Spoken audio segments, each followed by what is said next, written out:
Welcome into the dive, everyone. We have England versus Ghana, Group L. This is the last day of round two, so we got a big one here. Hopefully, it's a big one. German Dave got stuck in a meeting last minute. I'm just flying in from work, so we do what we can.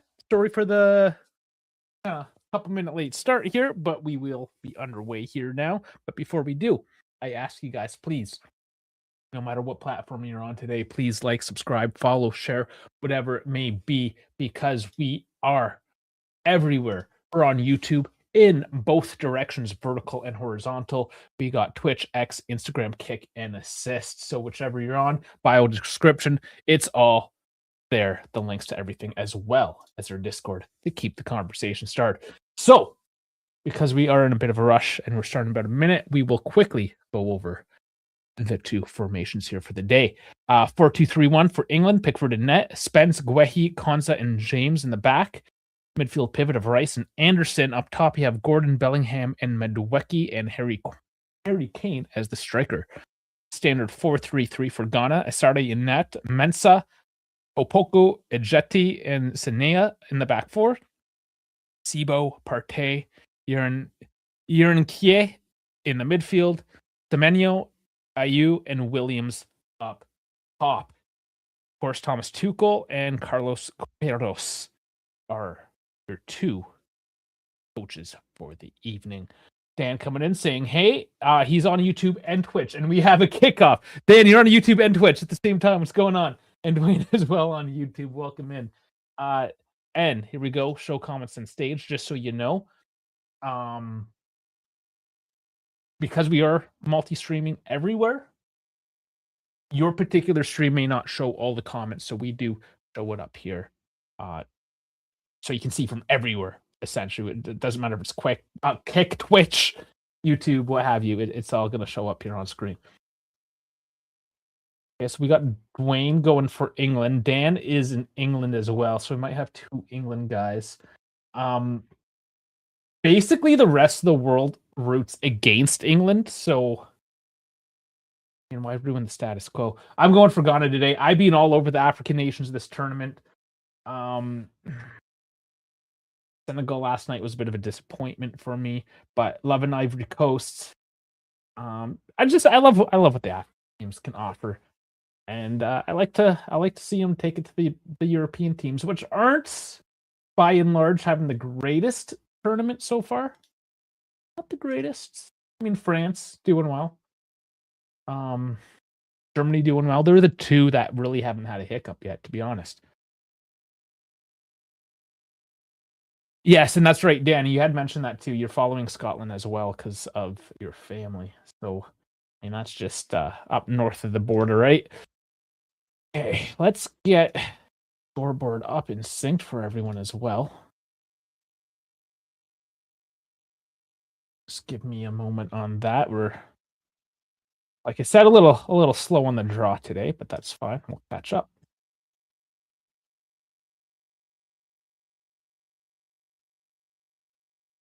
And there is the sync. We are at 2 minutes. Okay, Dwayne also likes Scotland. What's the bandwagoning over here, guys? Like England and Scotland, you can't choose both. MD Camruzaman says, "What up, dog? How's it going?" And Akwasi Boateng is going for Ghana. With the name like Boateng, I would imagine so. Spain looked okay in their second game. Their first game was embarrassing. So, I mean, same with Netherlands, especially Belgium now. Now it's common for teams like even Argentina losing their first game to Saudi Arabia in Qatar, and then going to win the thing. So that does happen. Even Italy, I remember when Italy won it, they're notorious for starting slow. A lot of these big European teams do start slow. So the question really was, how do they show up match day 2? And, well, for me, it's still very much France. France, Germany, and we'll see what England does tonight. The other teams, like the Dutch, did okay. Norway did, but that's the thing, they're doing okay. They didn't really give me that huge confidence to say that, yeah, we're here to play. We're going to dominate this tournament, so to speak, right? Because we will. This third round is going to come quick and fast. It's a lot compressed, the third round, and we will be starting the round of 32 on Sunday. So we have to start kind of looking at this round of 32 table and how it's starting to develop.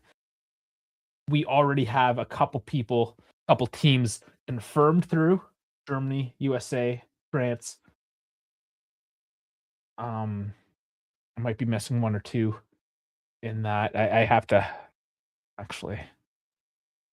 I think I can check that pretty quickly, to be honest. So let's see who's confirmed. But we also have a few confirmed not making it. So currently, Germany, USA, that's right, Mexico, Argentina. 4 teams are confirmed. England can confirm it tonight as well.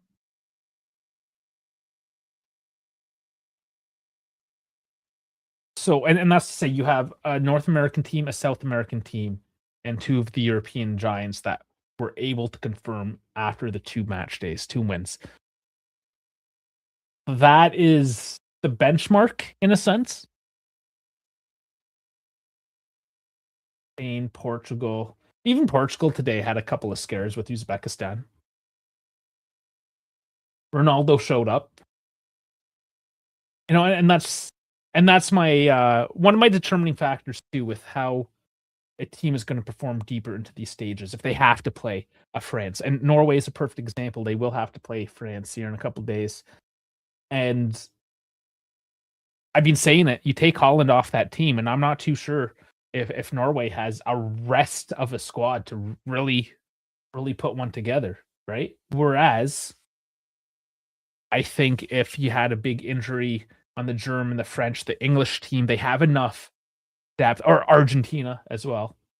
They have the depth in their squad that, yeah, maybe they won't be quite as potent, but they're gonna be okay. They're gonna continue up those wins. Whereas again, you take Holland off in Norway, I'm not too sure. That's not to say Norway's a crap team or to like shit on them, but I'm talking about going the distance into this tournament. Oh, I know Canada plays tomorrow. You don't have to remind me that Canada plays tomorrow. And that will be our next stream. Is 3:00 Eastern time. That would be 5 in England, 6 in Central Europe. And since Dwayne is here, that will be, of course, 6:30 in Newfoundland town. Portugal won 5-0. Okay, I didn't actually see the end of it. I got stuck at work, so they did actually open it up. But they did have a couple of scares, and it was Uzbekistan, right? And it's those moments, like Norway, in the 90-something minute, they're up 3-1. They just had to close the game out, and it got scary for them. And I know I'm picking on Norway a lot, but that's because Norway has been one of those teams that's been really propped up ahead of this tournament. But I'm seeing the chinks in that armor. 4:30. Oh, I assume. Yeah, no, I did screw that up. I said 3 and then I thought 4. So yeah, it will be 4:30 Newfoundland time.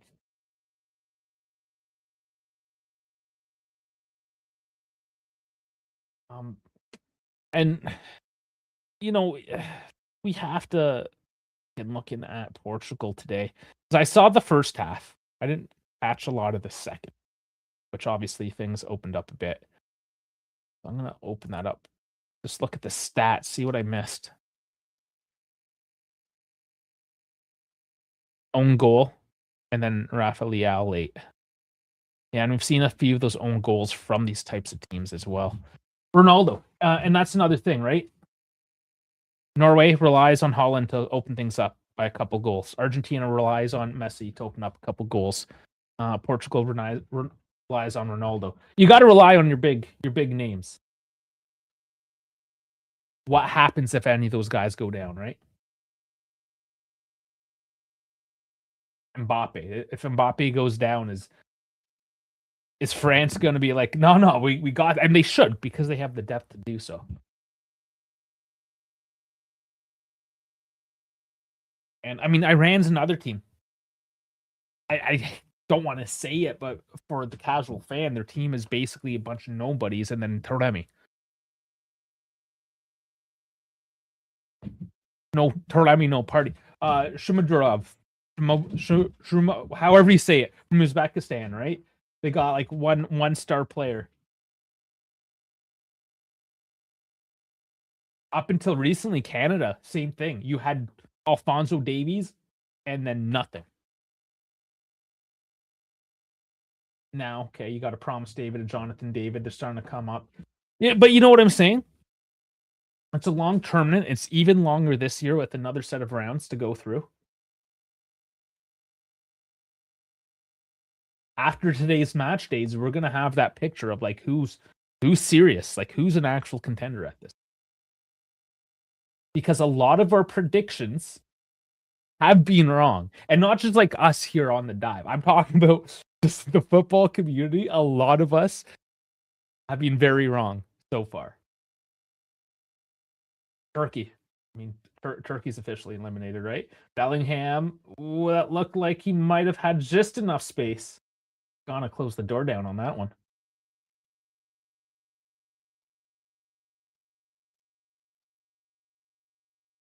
And then, of course, the last round game in Toronto tonight, Panama, Croatia.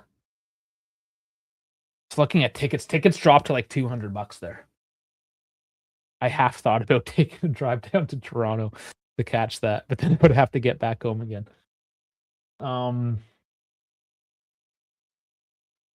Yeah, that'll be interesting, and not a super late game either. That is actually something that's, I guess, depends on your time zone too. Honestly, but tonight's latest game is 7:00 Eastern. Tomorrow's is 9:00 because that is played, I believe, out west, Guadalupe, so Central Time. So at least I'll get to catch some of these later games because those midnight ones, a little much. And yeah, and we got 10:00 ones coming up as well. But at least for the next couple days, I don't have to stay up too late, you know? Di Maria, I don't know if he's officially retired, but no, he is old. How old is he?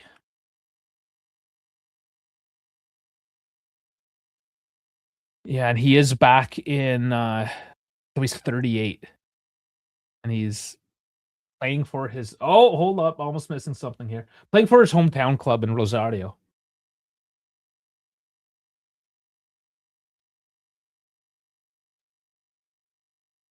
Angel Di Maria, I mean, we know him fairly well at the channel. He spent a year with Juve 4 years ago. But you can tell he was starting to lose a lot of his pace back then. So, yeah, unfortunately, he just doesn't have what it takes. When you look at the depth of Argentina,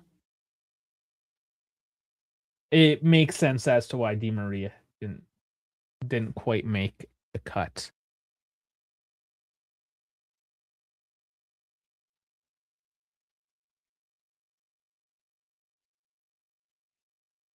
Okay, and I just looked it up here. He officially retired from international football on July 14th, 2024, following his victory at the Copa America.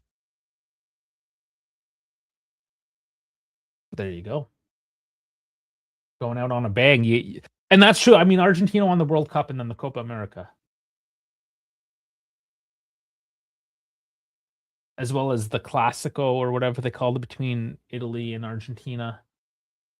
Argentina just basically won everything in a row. Yeah, MBJ's calling it. Yeah, I didn't know he officially called it off for international. I figured he just aged out of it. I didn't realize he hadn't made that statement official. All right, dead ball situation here for England. Fair distance. A doable, taken, and just over the bar. Not a bad look from Declan Rice. And Dave must have really got held up in a meeting tonight.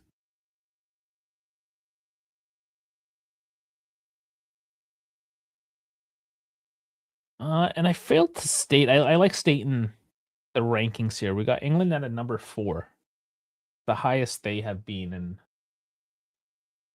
I don't know how many decades. And then Ghana at 73. Riley saying hi. How's it going?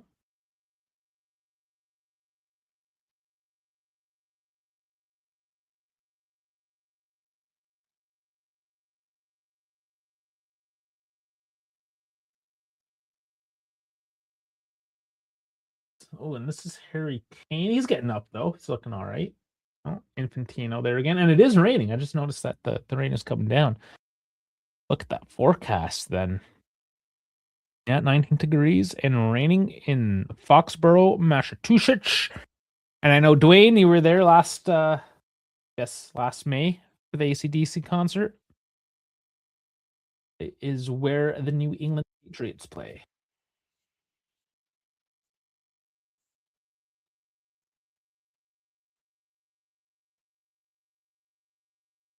XQC isn't that QC the guy from Quebec, the gamer XQC. He's retired now too. Speaking of retired, I think he's retired from professional gaming because it's like well into his 30s. Actually, now how old is XQC? He's still streaming on Twitch. Oh, he's 30, which is old for a gamer, for a professional gamer. He still has a really bad haircut. He's from Laval, outside of Montreal.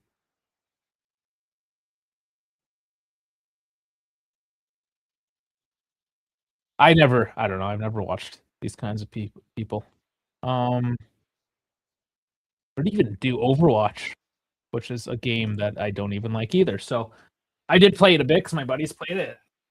Not my thing. Okay, ball into the box. Declan Rice, another big save, but they're forcing themselves to have to make those big defensive movements at the moment. Ghana is so. Yeah, just not sure enough on the ball there. Gives England a chance. Now, unfortunately, this is something I have seen from these African teams is their defensive IQ, I suppose. Their sureness on the ball when they are in the box. I leaving something to be desired. Like I'm stating, yesterday's game is Kalidou Koulibaly 3, Senegal 2.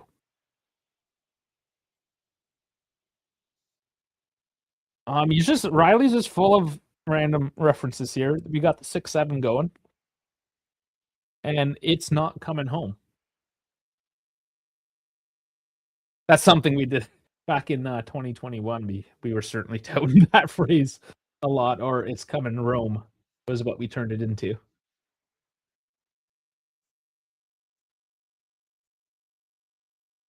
You gotta think that if England is gonna win the tournament, that this could very well be their chance.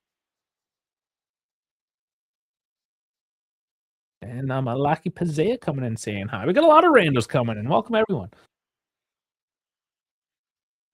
Aaron Ramsey is Oxford United head coach now, eh? Interesting. I wonder how that's gonna work out because it doesn't always. Aaron Ramsey had quite the fall from grace in his professional footballing career. I was kind of excited when he showed up to the team. 2020, 2019, something like that.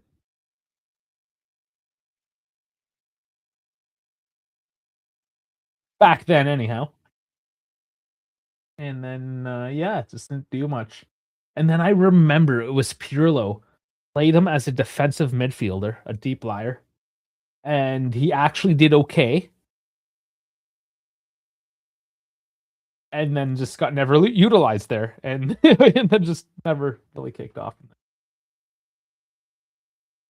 because he was more of an advanced midfielder than a deep line, which was what was surprising about it all.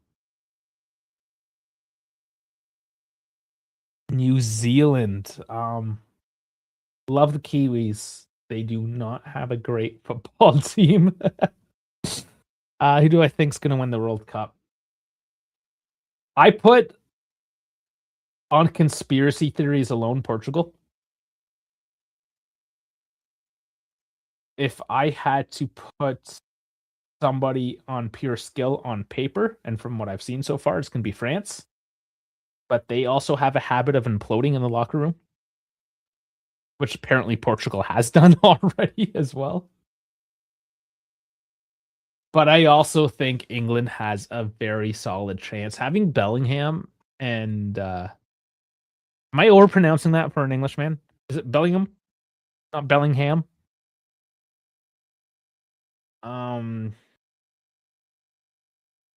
Yeah, Kane and Bellingham. I'm saying it again. Up top is pretty gnarly. Decent midfield. Yeah, they're not even playing all their number one guys, I would say, right here. Got O'Reilly on the bench. Jordan Henderson. He's a bit older too, though. Saka's on the bench. Tony, Rashford. And that's part of the thing. They might not have good all around, out and out world beaters, but they certainly have a lot of depth in all positions. And that depth is all of some pretty decent quality. Belling hamburger.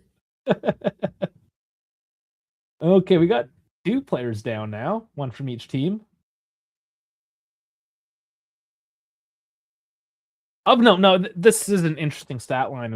We had talked about this in previous streams that never has a foreign coach brought a team to the they brought them twice to the finals, but have never won the finals. So with England having a German coach, I know it's just a stat, but I mean Tuchel is a pretty renowned coach. He's a top level coach. Is he going to be the first? We just throwing down Kiwi players right now.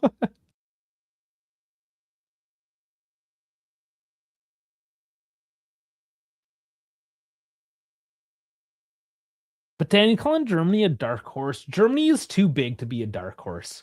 They don't get dark horse status. They're certainly not the favorites, but they're like right behind the favorites.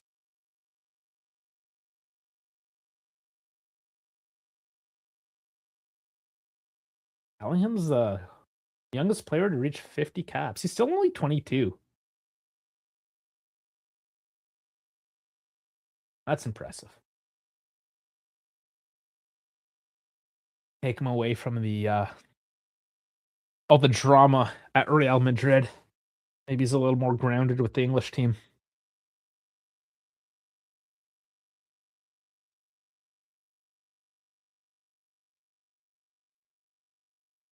They Doom Eternal. I did for like 5 minutes, and I don't know. Just didn't do it for me. I like the original 2016 Doom. Just wasn't the same. That's pretty random. Like, why did Doom Eternal come out?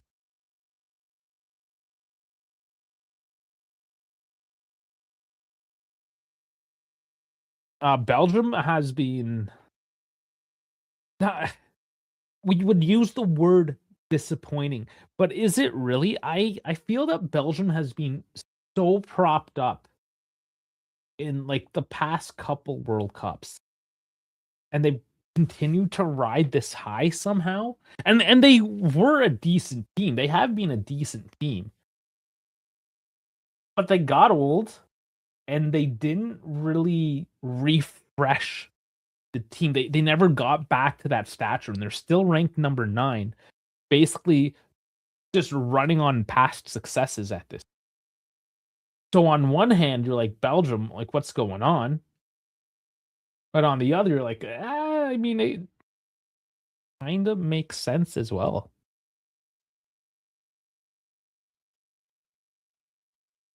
I mean, they are a tiny nation. They don't have the biggest amount of resources out there, especially comparing to their neighbors. Like even the Netherlands is slightly larger, but then you have, I mean, Switzerland not big, but still, you know, a competitor around there. But you're surrounded by France, Germany, Spain, Italy. They've done well. What is the population of Belgium?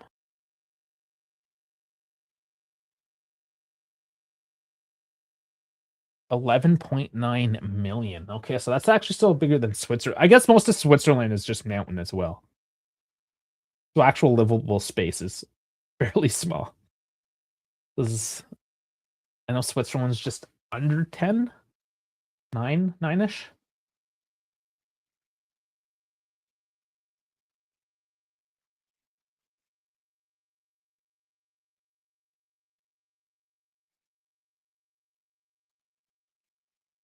I don't even know what's happening with the chat today.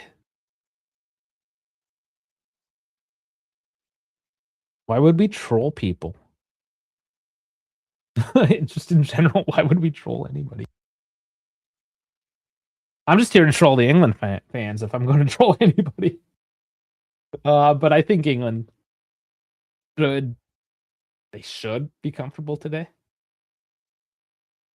Ghana has not had any of the ball.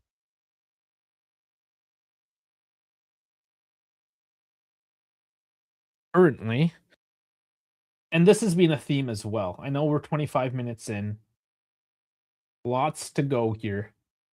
But at the same time, the amount of possession and control that England has had, the fact that you have 3 attempts at net and none of them have actually made it there, something has to improve on this, right? And you know, there's these low blocks that you have to break through, and it's difficult to do so. And we are at a hydration break now. No, it's super difficult to break down a low block.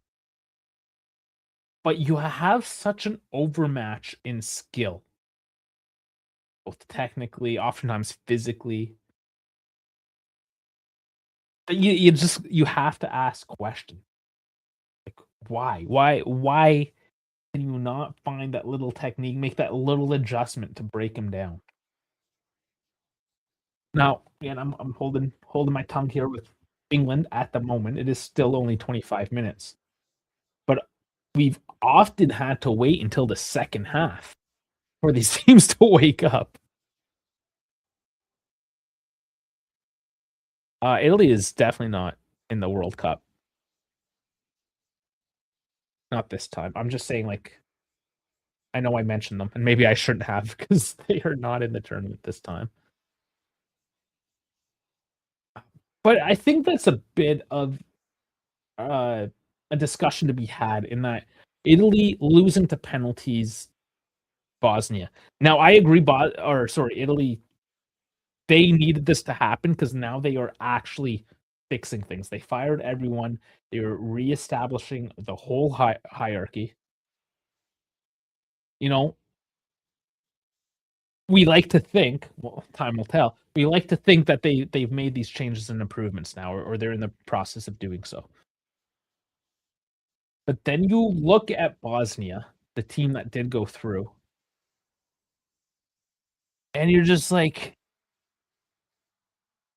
man, you play bad football.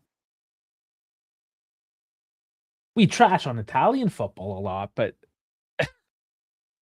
Bosnia, another relatively large team. I mean, they're ranked 64th, which I mean, I guess in a sense it's impressive that they were able to get by Italy to get into the World Cup. But I just feel, because you look at Belgium's such a perfect example in this sense. But all the big teams other than France Argentina. Germany. Even Germany's first 30 minutes was rough, but then they won 7-1. I feel like a lot of these European teams have just been overhyped due to their historical prevalence. But now you have a lot of these teams from Africa and South America, and even like Japan, like these teams coming out of Asia. I mean, USA, Mexico. We'll see what Canada can do against Switzerland as well. Like even some of these North American teams now. Like there's a parity that is starting to develop throughout the world. It's actually becoming a World Cup, not just the Euro Cup with Argentina and Brazil, and maybe Uruguay kind of idea, right? And the mentality of some of these European teams will have to adjust. And if they continue to scrape by wins, you know, you don't make that adjustment because you're still winning. That's why with Italy missing out 3 years, 3 tournaments in a row now, there's no like you have to at that point break it down and build it back up. So I expect, if things go to plan, that this new revolution does actually come into practical effect. And yeah, I mean, I think we'll be talking seriously about Italy again here in 4 years' time. Because there are a lot of youngsters out there. They just won the under 17s, the under 19s. They're winning the youth tournaments, which doesn't always translate. But at least there's a youth system there, and there's an appetite now for Italy to actually pay attention to the youth.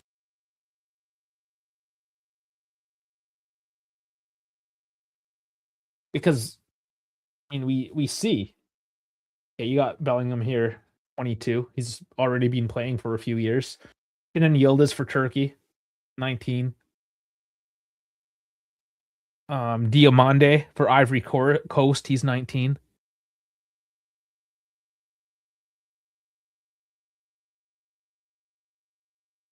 I don't care what anybody calls it. Like, why do we still have this conversation, man?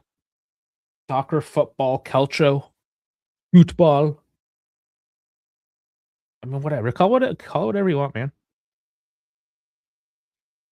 Do I like soccer? Like, I'm gonna just take that as a rhetorical question.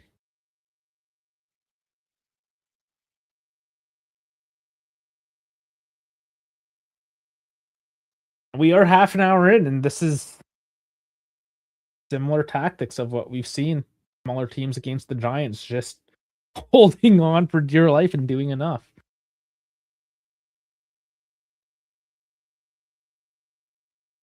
And Daniel Barry Sports Highlights saying, "What's good, everyone? Happy Tuesday."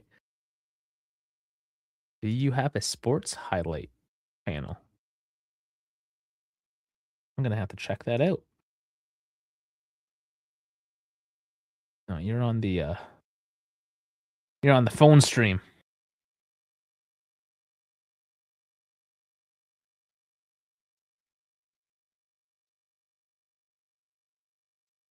Kind of feel bad for German Dave, who was supposed to join us here today, because he's clearly stuck at work, and it is 10:30 in Germany right now. Okay, checking. Okay, it's mostly NBA stuff. You're an NBA guy, and I see Chiefs and Saints.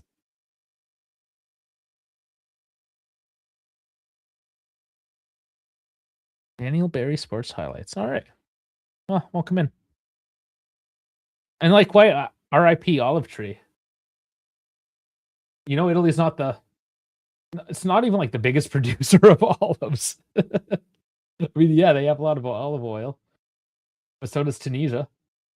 Tunisia's here.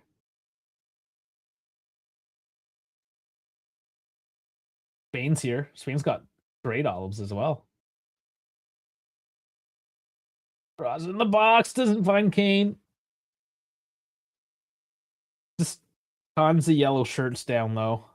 I love when you can use the park the bus reference and it's actually yellow. Looks like the bus.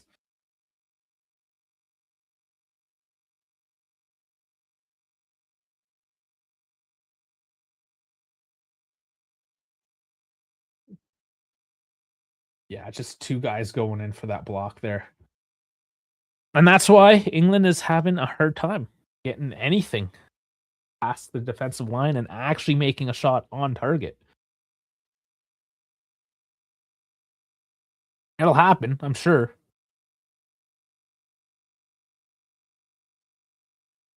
Yeah, it's still 4 shot, 0 on target. But let's see. As the cross comes in again and can't find Bellingham. ZB Sordin says hello as well. How's it going?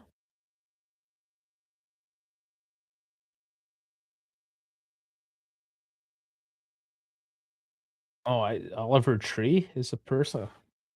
Yeah, I gotta see who Oliver Tree is.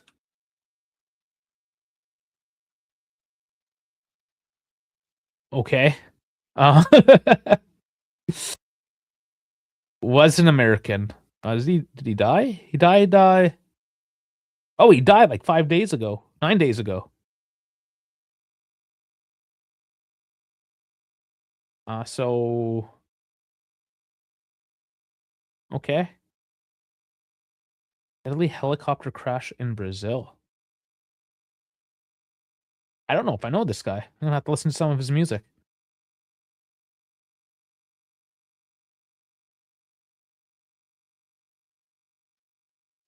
Was he doing that? That's the problem. By saying Italy lost out by slim margins. That when at least this time, because they've lost out by slim margins so many times that they've made the change. But so often you don't see the teams make the change because we're like, oh, we're almost there. We're close enough. We can improve when really they need to blow the whole thing up and start over and do the rebuild. And doing a rebuild is hard. Well, it shouldn't be for national football. It is in league football because of the promotion relegation. At least in North American sports with the closed club structure or team structure. You can sit in last place for a couple years, get top draft picks, and rebuild. Another cross and headed high. Another one off target. Yeah, like if you get demoted to the second division, you're losing out on tens of millions of dollars. Just like if you lose out on the Champions League, there's $60 million right there. Well, it depends. If you still qualify for Europa League, then okay, you're missing out on like 40 million. But you know what I'm saying, right? Like when it's a national team, it doesn't matter. There's no promotion relegation. You just qualify each time around. So this was the option. This is the option Italy had to absolutely take.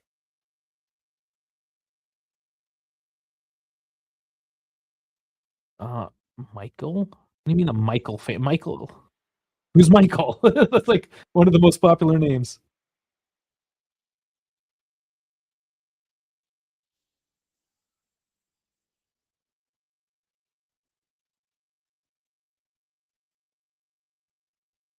So what is this Oliver Tree stuff? This like EDM type? If it's electronic music.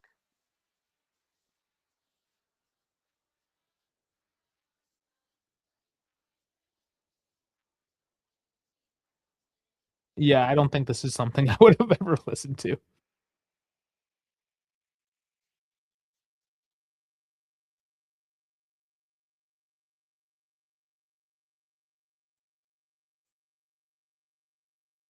Yeah, okay, I've listened to 3 songs now, and this is definitely nothing I would have ever listened to. They Brazil haven't looked convincing under Carlo at the World Cup. Okay, I mean Brazil's worth talking about as well.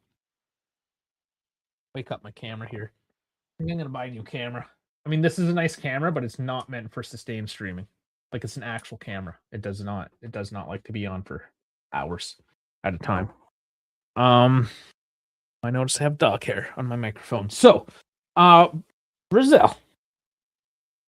No, they haven't looked convincing. Yeah, me and German Dave are talking about this. The last time they looked convincing was in Brazil. It was 12 years ago.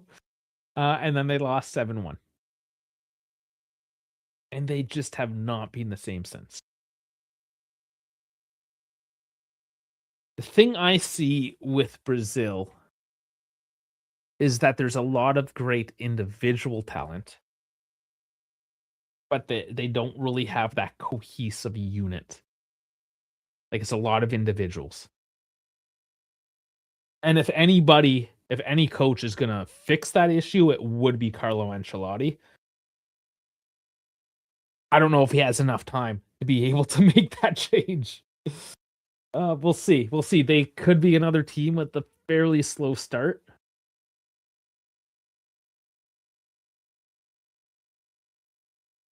But they're not in that conversation of who you think is going to win the whole World Cup. Because no, they have not been convincing enough. But we'll see. I have some faith in Carlo Ancelotti. I mean, we know how great of a coach he is and what he's accomplished. And he's done that with very selfish, technical, individual type players, right? Real Madrid type players, if you will. Which I guess they do have Vinny. There's some Real Madrid going on in Brazil. Yeah, they'll be interesting to see how they continue on with this tournament. I expect them to turn it up a notch or two, but I can't see them going super deep either.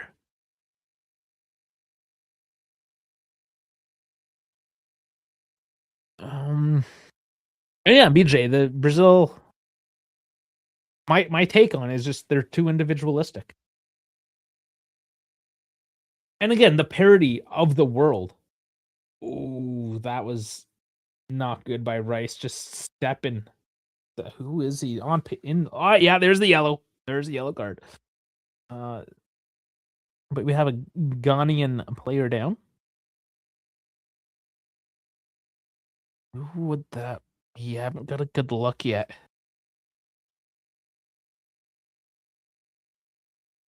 Is that Williams? I think it's Inaki Williams.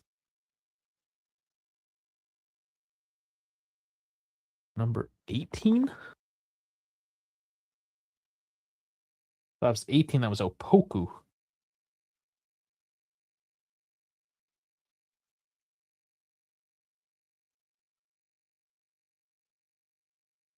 Since we got Ghana here, that trip I took a couple months ago to Halifax, there was a Ghanaian restaurant right down the street from the hotel. Oh, hold on. They're on the attack here. All of a sudden, one man trying to take him. Hold on. Still loose ball. Still fighting down low. And IU now working it out wide. And the English defense is having troubles getting the physical power to break, in this case, IU down, as he just holds off multiple players. And that's what I love from the African teams. That's what they can offer. They have such a level of physicality that they can go up against these higher skilled players and just get their body involved and box them out. So throw in an offensive zone for Ghana now. And finally, the tides have turned a little bit at the 42nd minute. Ghana gets a luck. And there's a corner.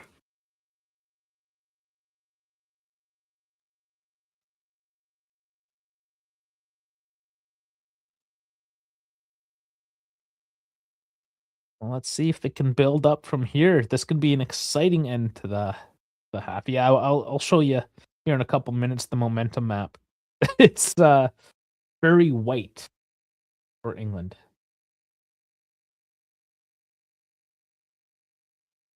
Okay, why is Rice hiking up his pants like they're his thong right now? I don't understand this. Ooh, that corner kind of got some lift on the ball. I don't think it went right where he wanted to, and it is defended away.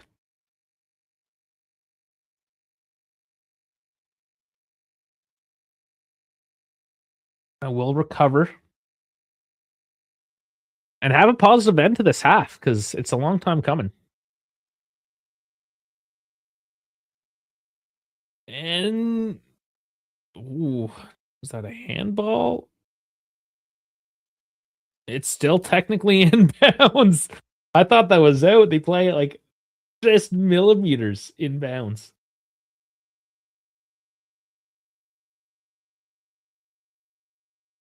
Oh, why they didn't call up Udus?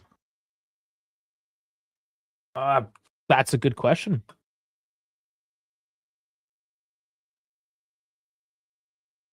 All I can do is give you a Google on this one. Severe quadricep injury and a subsequent hamstring relapse.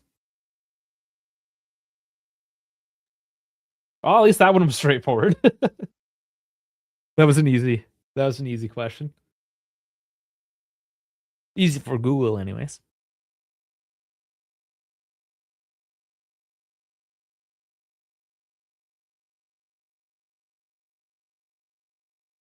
Hey, Louis says he's just subscribed. Thank you very much. I appreciate it. Didier Deschamps' mom has died. Okay. That's some more random soccer related news. Now I'm Googling Didier Deschamps' mom. Usually I'm Googling Adrian Rabiot's mom.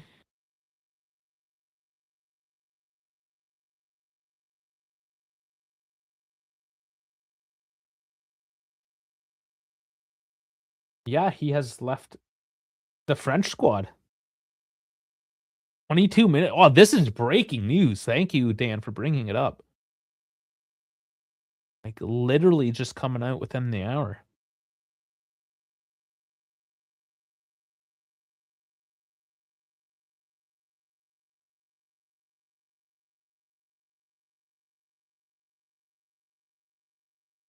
So confirmed he will not be on the bench against Norway.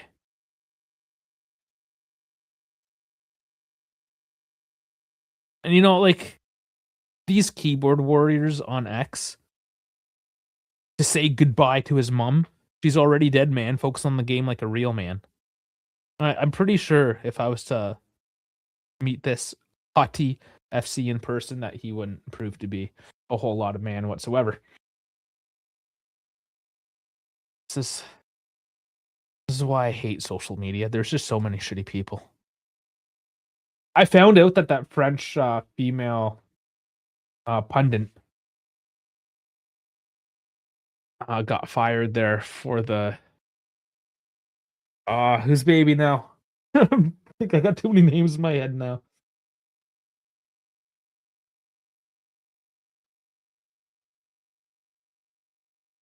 Oh, help me out, chat.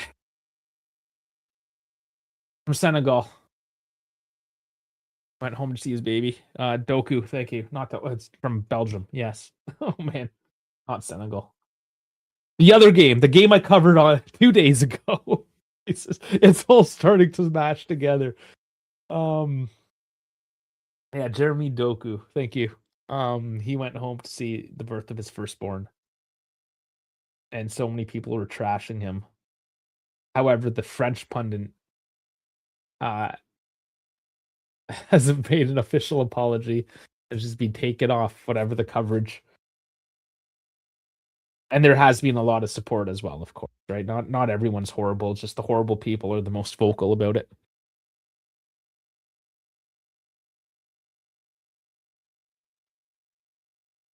But I mean, I imagine, excuse me, she was fairly old. I don't think this is one of those sudden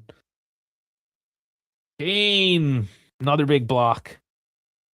So Deschamps is 57. So I'm gonna say she's in her 80s. Which is, healthy enough age anyways.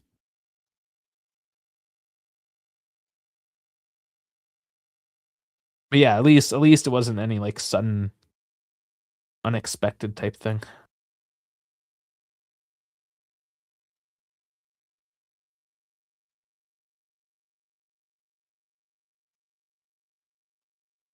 Okay, we're into the actual 3 minutes now of added time. The first three don't count. That's just hydration break.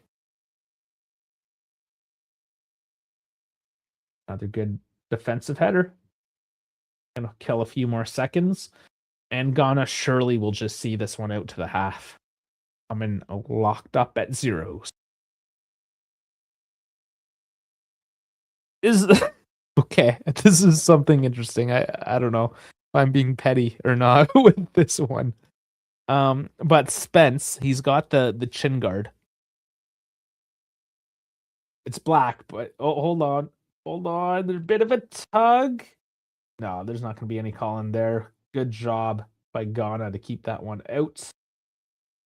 They got a bit more work to do with 90 seconds left, and it's out for a throw. So, yeah, Spence's chin guard here with the 25 kind of emblazoned on it in like sparkly numbers.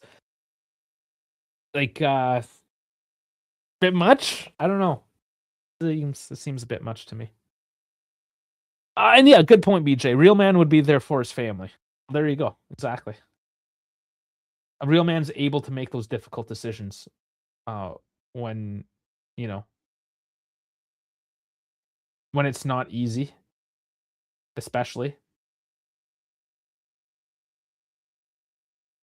Yeah, I mean, it's got to be one of the hardest decisions in his life. Maybe not hard in the sense like he knows, okay, it's my mother, I got to go. But one of the most, I guess, divisive, heartbreaking. You know what I'm trying to say, though, right? Like, it's not a decision to be made lightly, taken lightly, anyways. And same with Doku, right? Either way, whether we're talking Deschamps, Doku.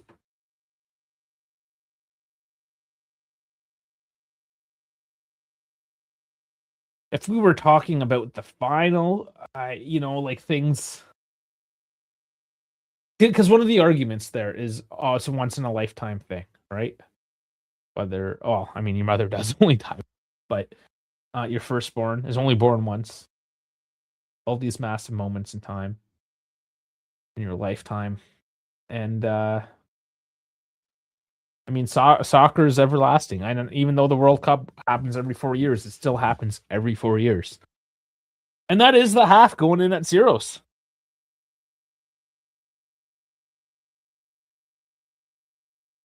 But again, like the people that say these things on the internet probably aren't even men. They're children, and if they're legally adults, it doesn't mean they're mentally adults either. Okay. I'll look at some of the numbers here now, and I guess I'm surprised again with the scoreline so far, with the overall performance. So pretty standard. You got some sixes, you got some sevens. Both teams, nothing outstanding really to talk about. Declan Rice with the only yellow card. But yeah, I gotta say, like, haven't seen much from Gordon, haven't seen much from Madueke. A bit from Kane and a bit more from Bellingham.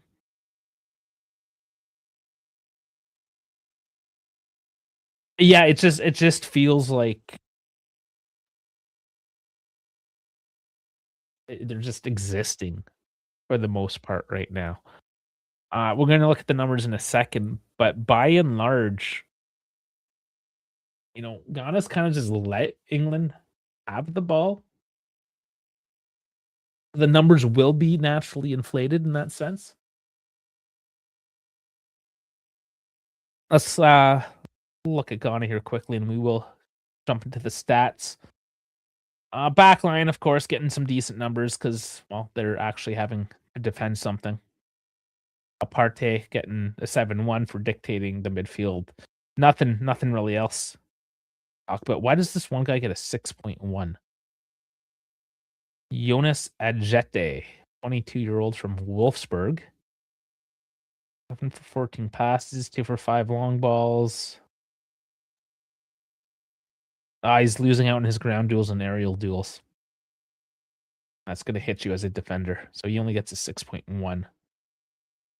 Yes, okay, the numbers. And this is why it's a little misleading, right? Because you have 78% of the possession from England, which is it's a ton, right? But you have an XG of 0.27. Ghana, zeros. No attempts at net whatsoever. Total shots are 6-0, on target 0-0. Touches in opposition box 14-4. Big chances 0. Big chances missed 0. Passing 328 at 95%. It's decent, but that has been a lot of lateral back passing. Not really long balls or penetrating passes, which I'll get back to in just a second. 77 passes for 79%. Like, yeah. Yellow cards 1-0, corners 3-1. Okay, so the accurate passes. Let's see if there's the passing stats specifically here. Long balls. They have only produced, England has 11 long balls at 69%, which isn't horrible for long ball territory. Conversely, Ghana has done 16 at 59%. One accurate cross, right? Like, basically, England is playing it safe. We saw this with Germany, particularly. And we saw Belgium not do it as another example in the past couple games. In that they have these teams that park the bus, they go down low, they just fill up the box and give you zero space. So what do you have to do? How do you make space? Well, these defensive personnel on these particular teams, Ghana included here, they're not necessarily your fastest dudes. Like, they're big when they're down in space. They can make themselves big, be physical, stop the ball, get involved. But if you catch them out with a nice long ball over the top, and now you have to get them on the run, now you're creating space. Are they low percentage? Yes. Does it open you up to a counterattack if it doesn't come off? Yes, absolutely. But when you're England, when you have this level of skill overmatch, both in your starting 11 and into your bench, you have to take the chances. Now, I get it. It's a long tournament. You don't overcommit. The World Cup tends to be played a little more defensively. I'm not taking that excuse for England. Because this English team, I mean, there are some new names here, of course, but there's a lot of mainstays here. They're all playing for the most part in the EPL. They're all playing at the highest level.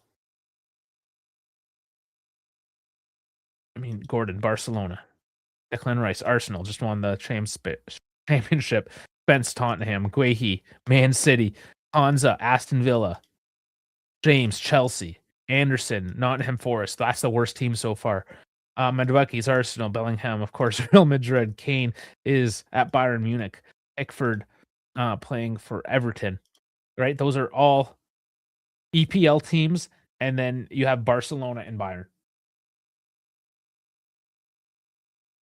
Which, if you were to pick a couple of teams not from the EPL, those were probably a couple of the names you would pick out, right?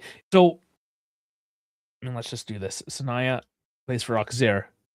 Adjeti, Wolfsburg. Opoku, Bazak Shahir. Mensa, Auxerre. Sibo, Real Oviedo. Arte, Villarreal. That's the best team so far.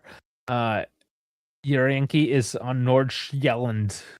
Norwegian. I messed that up. I know.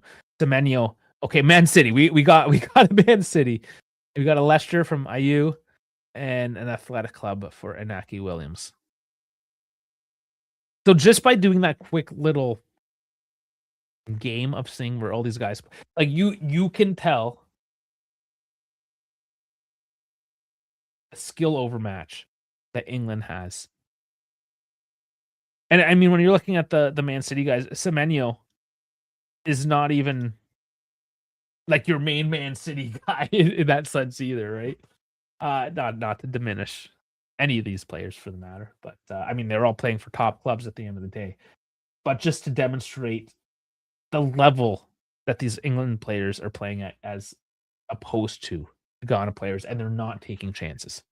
They're not being brave enough uh, to just try to open up the play. They're I don't know. Are they afraid of getting scored on?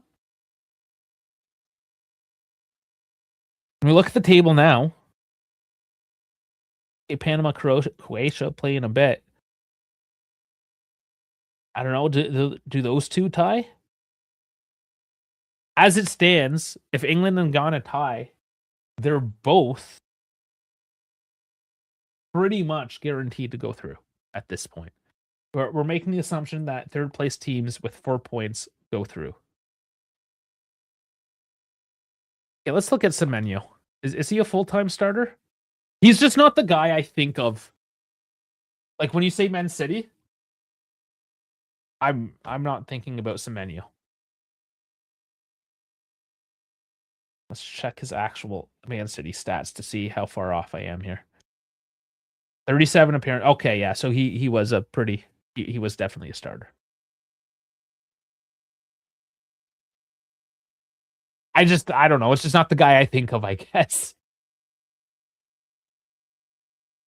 Go back to here. If we go into the FOT mob, let's see their squad.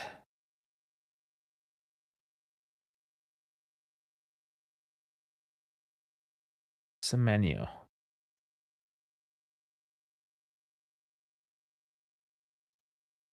Where's his stats? Okay. 17 goals, 4 assists. Okay, he'd actually put up some pretty good numbers this year.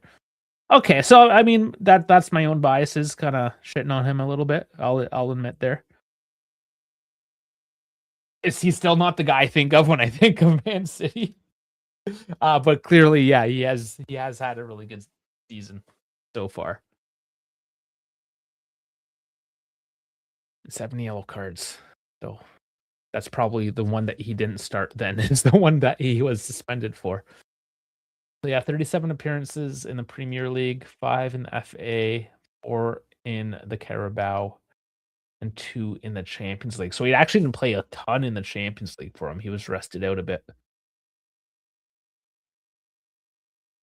Okay, I mean, I got educated. I don't know it all. I'm not a Premier League regular. I'll make mistakes.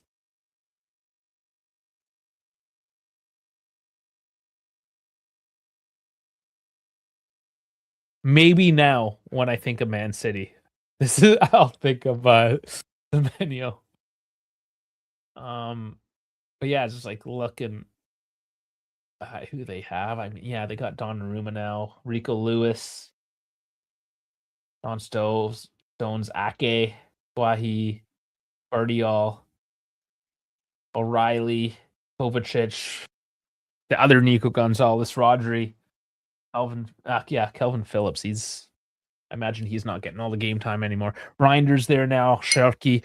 I don't know. I just go Foden even. There's just so many other names that I just think of first. Anyways, it doesn't really matter. I'm kind of waxing poetic too much about about this one player. Let's do a bit of a time check. Let's see how much. 3 minutes. 3 minutes, 20 seconds till the half is over. Okay, they're talking about Didier Deschamps now here at the halftime. I mean, we could talk about that a little bit. Norway versus France, even with Didier Deschamps. I think France walks over Norway. The Premier League tax on these players is crazy. Yeah. No, it absolutely is because Semenyo is valued at 80 million. Like, jeez. I guess. I don't know, man. That's the business end of things. It's the fact of the matter is that EPL is the most watched league. One, because it's English and it's the most spoken language. That certainly helps, especially when you're talking about getting fans from America to watch. Like, if you see a fan in Canada or the US, it's probably Man United. If they're younger, it's probably Man City.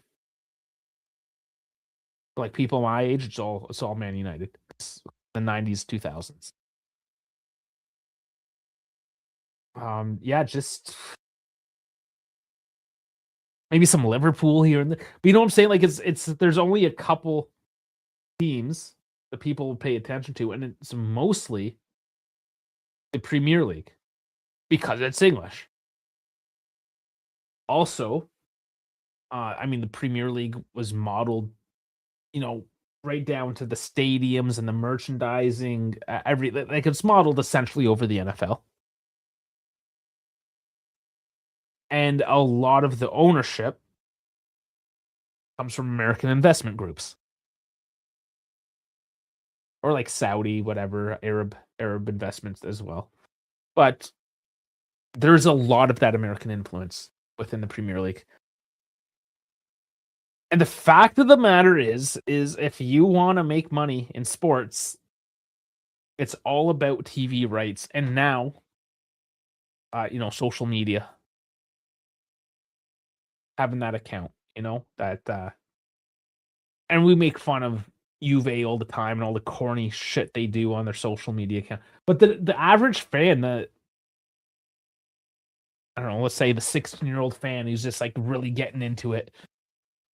He's on social media. He's got the social media brain. He can only pay attention for 3 seconds at a time, right? So he just gets his little tidbits of info through social media. Like that's the new frontier now. And the Premier League is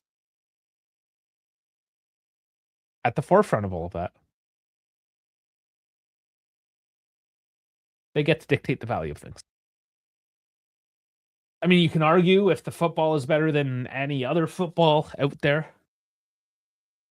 I think it comes down to a matter of taste. It's not that it's bad football. It's just different than Spanish, French, Italian, Portuguese, Dutch, what have you.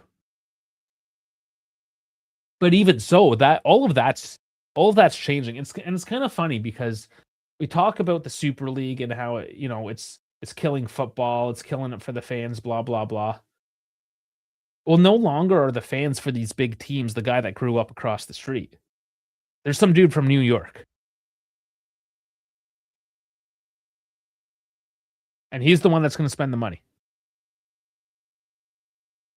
And the other thing, not only that, not only are these big clubs all international, pricing out because the average fan can't go and afford to watch a game anymore. But some tourists, and I mean, I paid way too much to get tickets to go see Juve play in Empoli. Right? It's once in a lifetime. I'm here in Italy. When do I get a chance to do this? Watch my team. Okay, here's a few $100. Let's go watch it.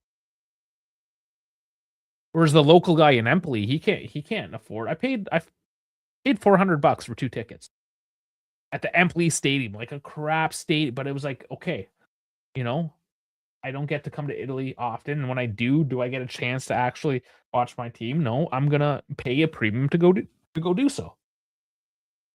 And as that gets worse, all you're gonna do is have richer and richer tourists. I'll be priced out of that, and then the next guy will come. So, it's a slippery slope that we've gone down, and we see it here just with these hydration breaks. Just more revenue streams, and the clubs and the leagues that are able to open up the most revenue streams to the most amount of people are going to be able to put ridiculous taxes on the players in such a way that they continue to price out everyone else. And everyone else will become a farm league. And then we have a de facto super league anyways, right?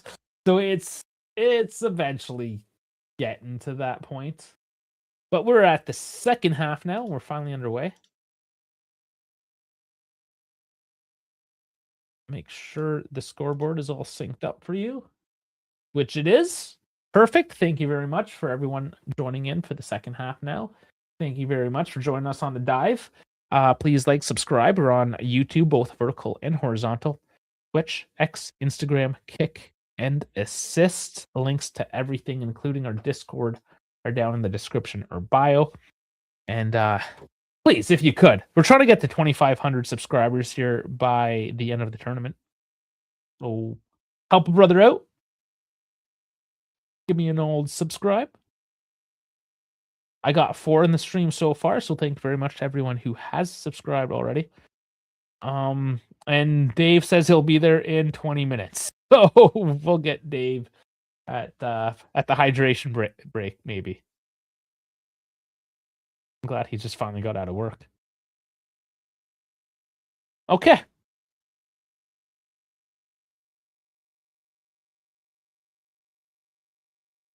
So I enjoy this. I know I haven't necessarily focused heavily in on the game itself, but the general footy talk. I mean, that's part of the World Cup. We are streaming every single day, right? So I love how these conversations are developing game to game. Because yeah, sometimes we don't really get to sit down and have a good conversation, or there's news we have to cover. There's always something, right? So we can certainly use this World Cup as an avenue to just explore different topics, throw out different opinions. Tell me I'm an idiot because I don't know the Menio stats. Things like that.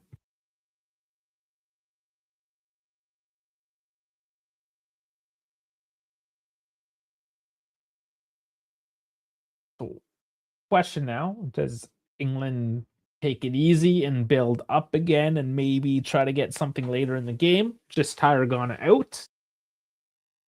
Do they come out swinging? Does Ghana change their game plan at all, or are they just going to try to snatch the tie? And we've seen this. You go up against a big team like England. Again, ranked 73 versus 4. There's a 69 rank difference. Yeah, you pull a point out of that, you had a good day. To score, I'm so. Oh, well, that's not going to be a goal because Bellingham comes back defensively to stop that play.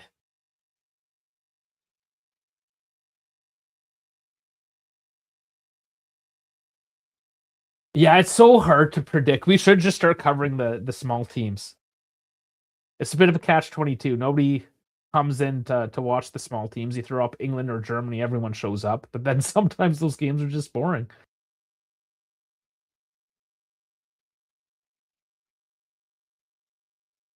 And I don't want to confuse a low-scoring game or a no-scoring game with being a boring game, because it can be very technical, defensively sound, and whatnot.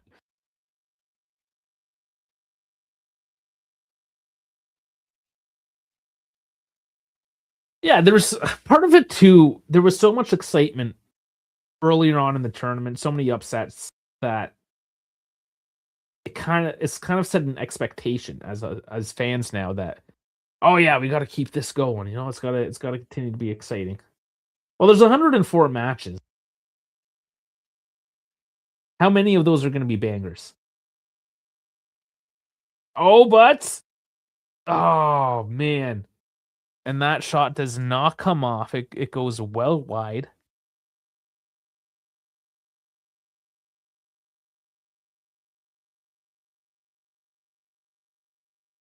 Was there right back.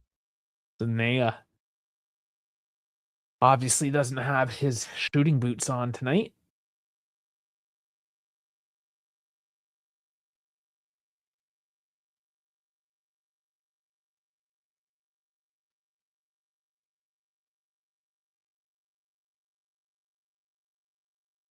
And that was a long ball that actually broke down the English defense that time. Gordon was caught sleeping a little bit. Spence has to run back to make the play.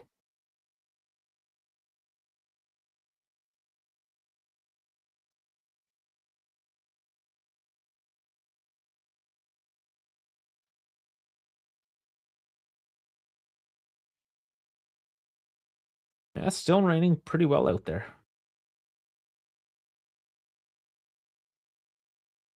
And Boston isn't too far away from Philadelphia. It's in the same general geographic area, and we saw in Philadelphia with France and Iraq getting rained out for about 90 minutes or so. Oh, hell yeah, I'm doing the Canada watch along, man. Absolutely. I had to rearrange my day to make that one happen because it's at 3 o'clock.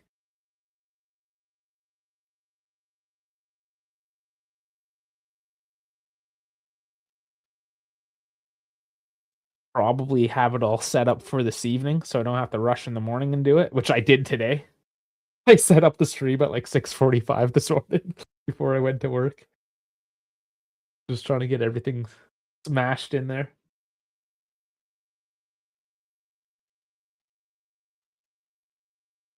I was even going to do a short this morning, and I just forgot I had too many other things that I wanted to do. Hate what? Okay, who we hate watching though, BJ? Both teams, Swiss, Canada.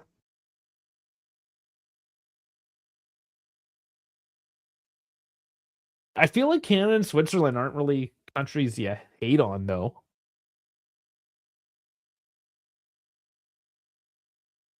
But I do have a feeling that that it's going to be a tie game tomorrow. I don't know both. So you're troll hating essentially is what it is, hating for the sake of it. Yeah, I have my early predictions there because if Canada ties, they still come in first. Currently, that puts them playing Belgium, which is probably not the team you would expect to play coming in first, going to the round of 32. I know we kind of just trashed on Belgium, but they're still a team that can put something together, right?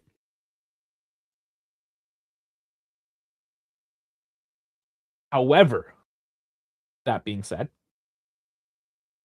if Canada does finish in first, they then have a week break and stay in Vancouver. They don't have to travel. And it's still a home game. Everything's perfect.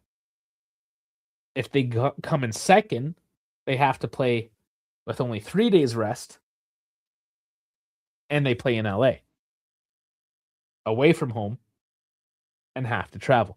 So it really makes sense for Canada to put in that extra effort, knowing that all those extra advantages come with coming in first.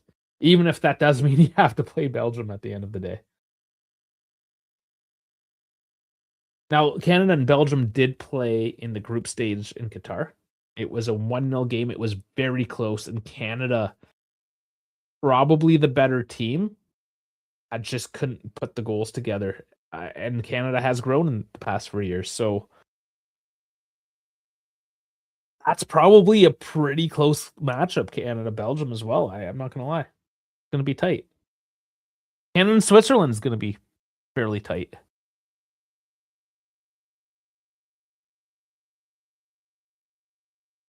Switzerland ranked 19, Canada 13, so only 11 place gap on that one.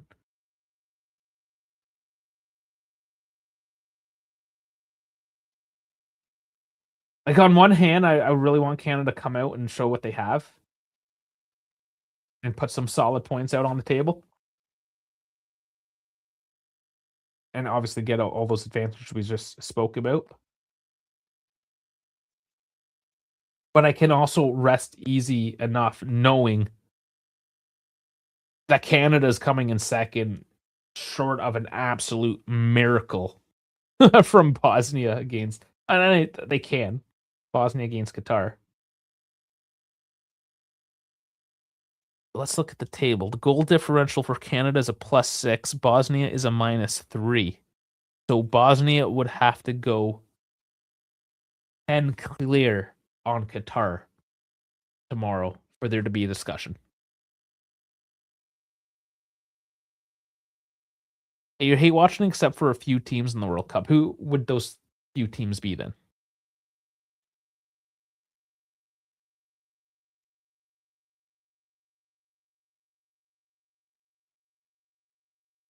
I'm not doing a lot of hate watching myself, I wouldn't say. But I am definitely rooting for more of the underdogs. And it has seemed that I've preferred the African teams for whatever reason. England, Germany, Capo Verde. Okay. Why Capo Verde? They just your underdog?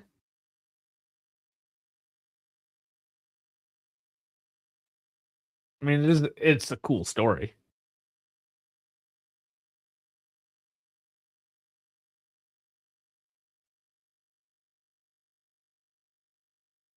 I more so don't want England to win because I don't want their fans to taste the victory. Because it's their fans that are it's real that's who I don't like. I respect the English national team. It is a good team. I just can't stand their fans.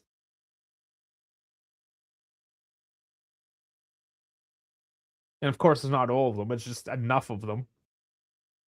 Oh, how about now, Bellingham? No, no shot. Here's a shot by Medweke. Doesn't get through. It looked like maybe England was doing something. Another chance now, and it's right on. That's not going to be good enough from England.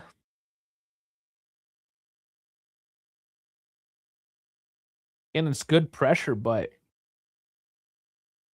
the final ball was very lackluster. And Bellingham, I thought, could have made a good attempt at it as well. How do you rage bait your friend when Portugal wins 5-0?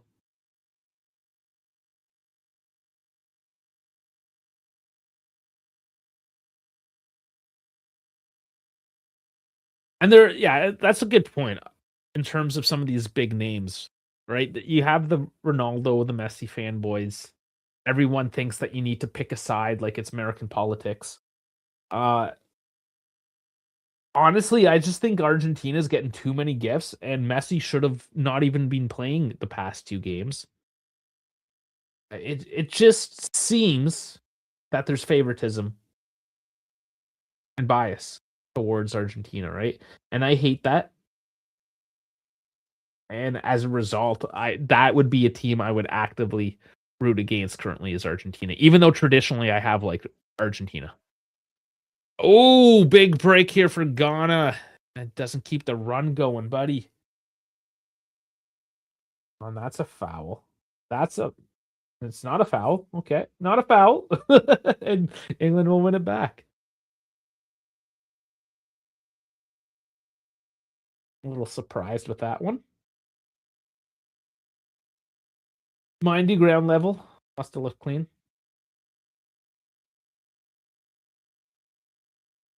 This kid on the television. Cute.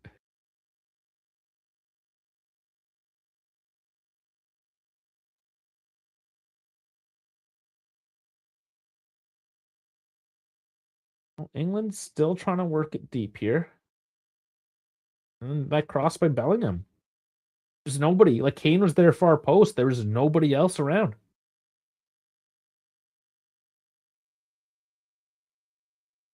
There's favoritism for lots of teams, to be fair. Okay, what other team is currently bad at the moment? USA. I'd say there's some clear favoritism.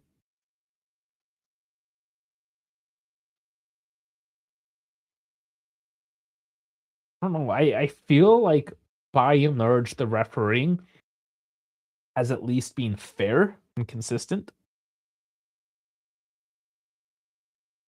I'm seeing a lot more even today against Portugal because we know they like to cry as well. the ref telling them to get off the pitch. Stop time wasting. If you're injured, you can be injured off the pitch. And Mackie Williams gets the yellow.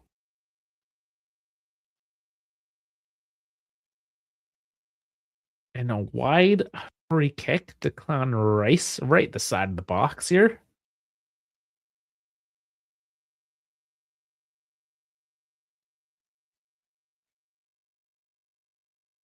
Oh, goes far. He's unmarked, but there's too much of a wall in the way for that one. Results in another corner, though.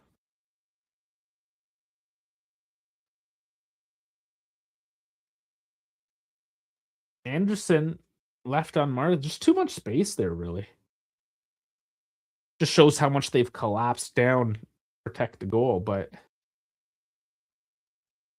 leaving some of those high shots available for England.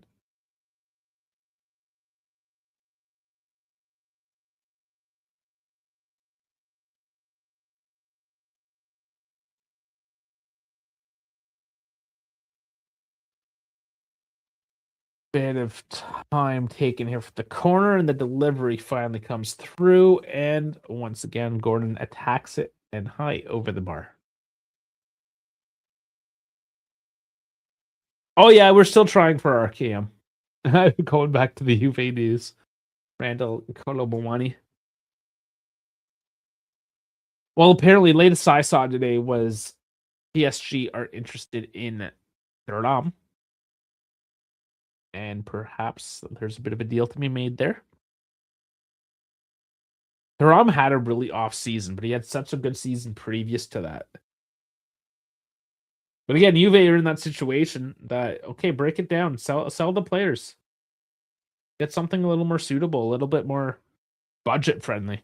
They need to immediately sell 20 million or make 20 million by June 30th.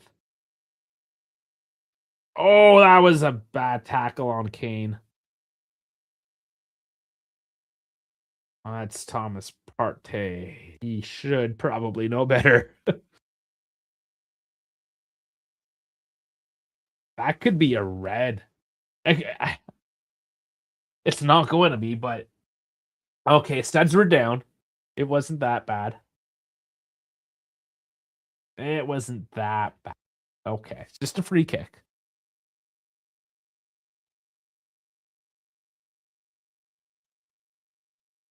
Good position, though, for this one.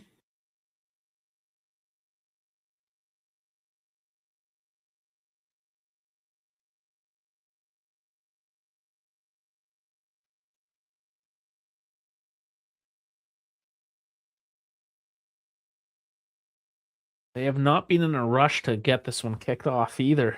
Any of these balls. Delivery in and headed away. On the volley. Gordon can't get it through. Another attempt, and it's high and wide.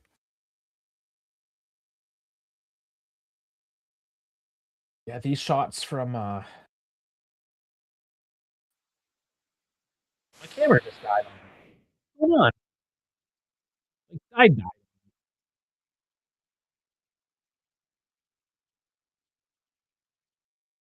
Oh boy. Okay, we're back.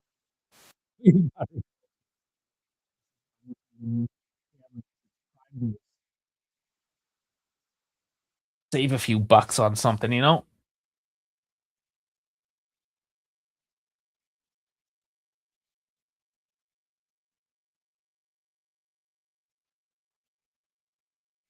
Now I know my mic is weird as well.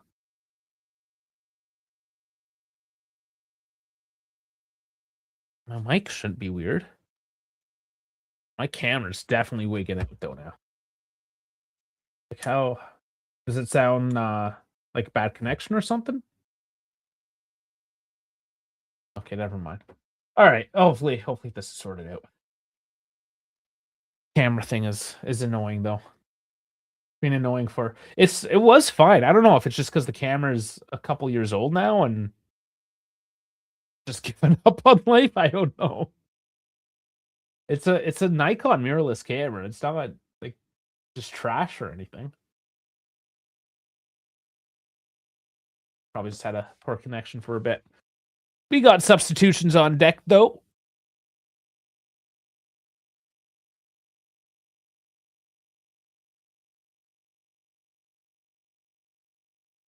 I see Gordon coming off. We'll wait for the official calls here on FOTMob. O'Reilly.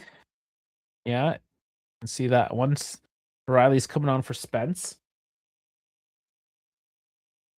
And Saka coming on for Gordon. Yeah, that makes sense. Gordon was not good.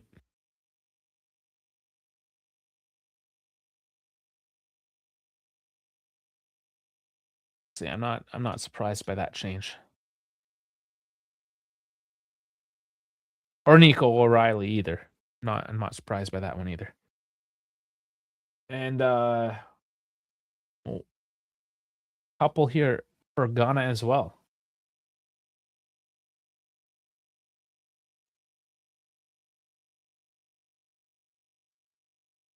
And IU with the head injury is making way. This kid again. Funny. I bet you hanging out with the Ghana crowd would be pretty fun.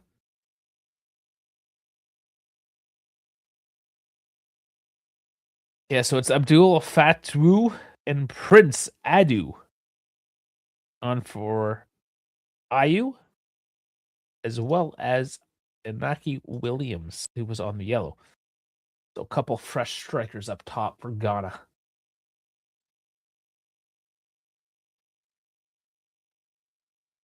And does he get through? There's a collision keeper, and it is Prince Adu just coming on, making contact with Jordan Pickford. And does that contact happen outside of the box even? The ball's clear through. It is definitely outside the box.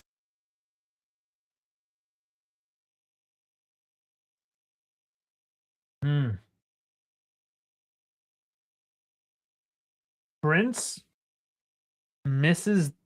He technically touches the ball just a bit before he makes contact with Pickford.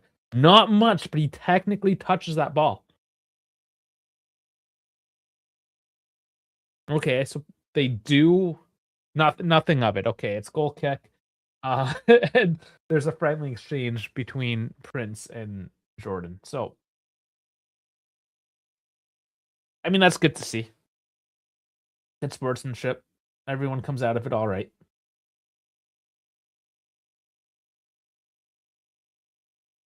IU low key got aura. You think so, or is it just the head wrap? Dancing England have looked poor and sluggish. Yeah. Straight up, man. I can't really argue that point at all. But Kane, pretty easy there. I thought he might get a little bit more of that one. Decent position just outside the box.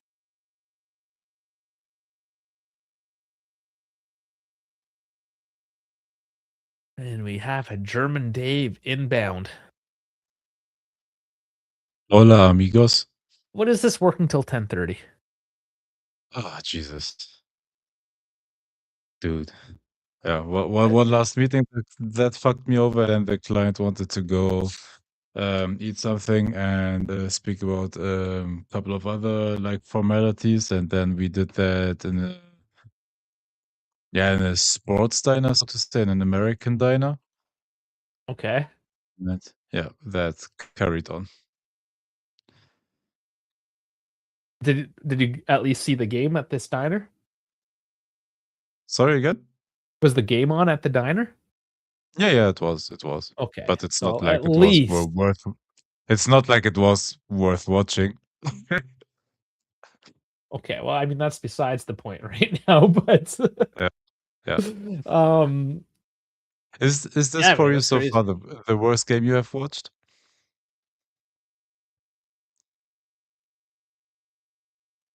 The Belgium one was pretty bad. Which one? Belgium. Yeah, so you Oh, already that forgot. was yeah, yeah. No, oh yeah, you're right. That traumatized me. Yeah, you're right. No, but at least like Iran was trying. This game had, I don't know. Did it statistically even have big chances? No, not really. Let's see what they're at right now. No, nothing. You see? Shots on target, 2-0. Ghana currently has one total shot, and that was blocked. So we're currently at an XG of 0.53 to 0.04. God. There was no shots attempted by Ghana in the first half altogether. So yeah, it's not even like this Yeah, smaller team is trying to put up a fight and come at England. yeah. They're very much, and I don't necessarily blame them. If they get a tie out of today and they're tied on Yeah, points at 4, that's it, right? Belgium was a fun Belgium was a watch. fun hate watch. You're right about that. Sure, Like that, sure. yeah, yeah, that was an outrageous game.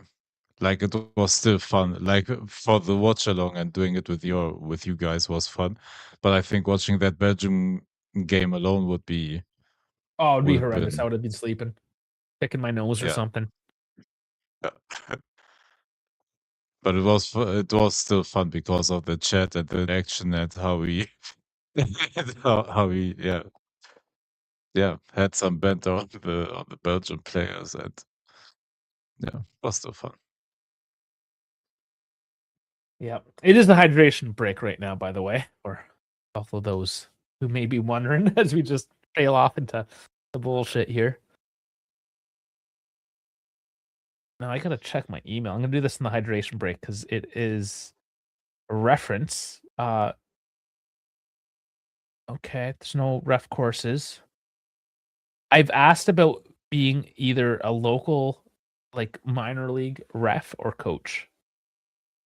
Mhm. Okay, so there's no ref. I miss. I guess the refing courses happen in September. I'll have to catch that next year.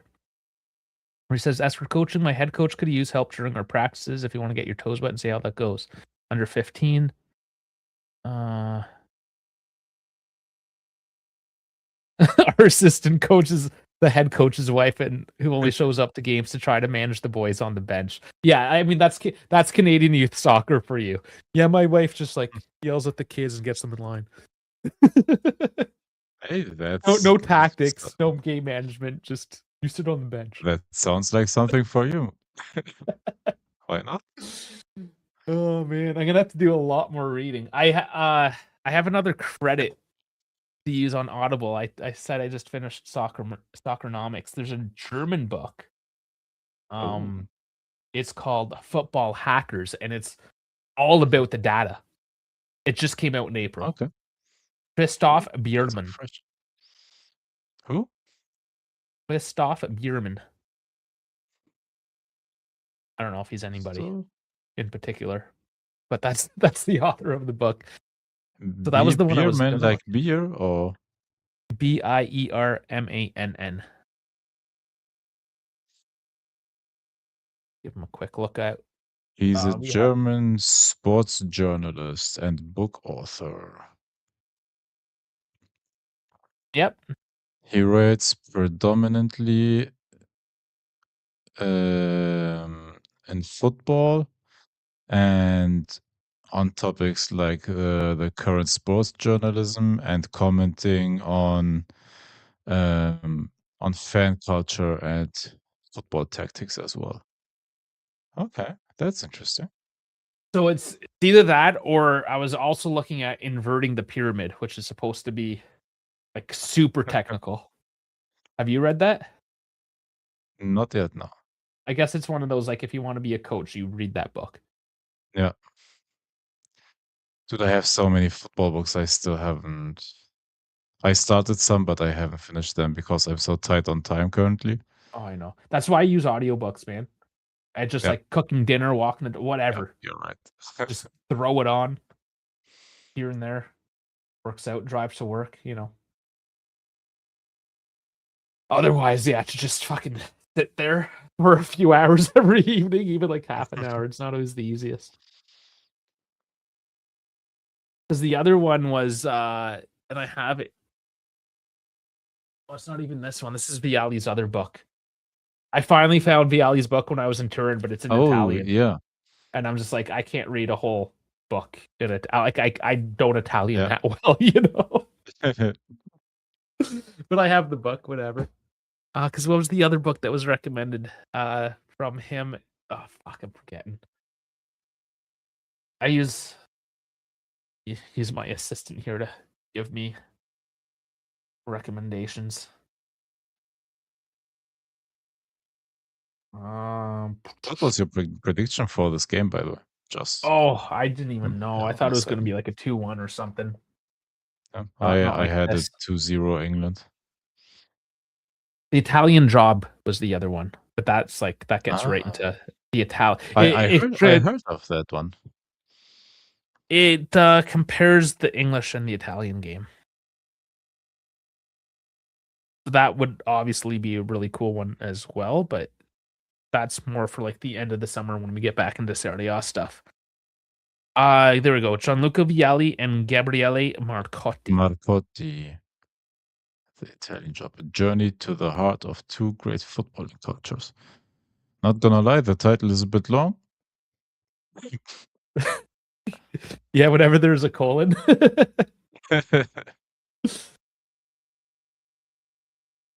Oh, we got a Ghanaian down, holding his lower back, a la Dusan Vlahovic.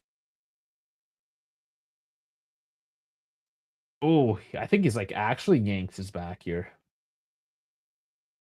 Getting knocked down by Harry Kane. Is it a non-call as well now? That will be maybe a bit of favoritism. Something we were talking about earlier.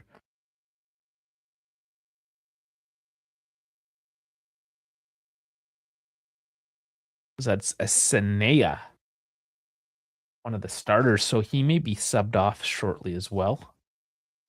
Only 2 subs for Ghana so far. We didn't mention at the hydration break, Eberechi Etse. Am I saying that right? Eberechi? Eberechi Eze. Yeah, okay. Yeah. And Morgan Rogers, I think, right? Yeah, Morgan Rogers on Oh, and off was Bellingham, of all people, and Anderson. If you're taking off Bellingham, you're having a bad day. he had a terrible game. He had a terrible game so far, and he wasn't able to do anything like on the ball to break Ghana's defense down. But it's not like that's not what he usually does. Like he's not a creative outlet that helps you do stuff like that. Morgan Rogers maybe more so. Like Bellingham is more so the box crasher, arriving late into the box, um, taking shots from just outside the box, sometimes Oh, crashing it and being in a that's shadow striker position. you must be 10 seconds behind me again. Oh, oh my god, yeah. Oh, was it offside after all this? Oh, he wanted the ball. Oh my god. Offside? Ref saying Was that offside. offside? That was close.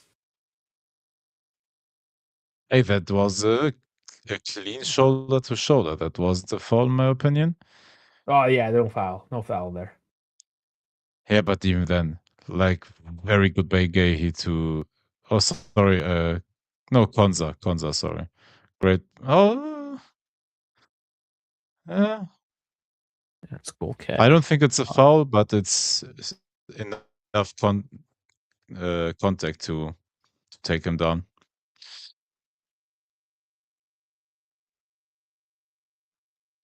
No, hopefully they show the offside technology, the graphic there.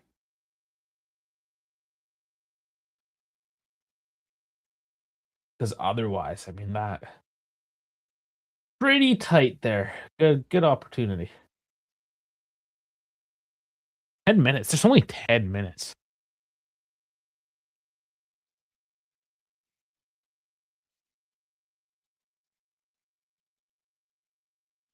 There is one book that I listened to, and all these footy books, they're all narrated by Englishmen, obviously, right? Mhm. It's just like Yeah. even this German one, it's got an Englishman narrating it. Oh, what was the other book's name now?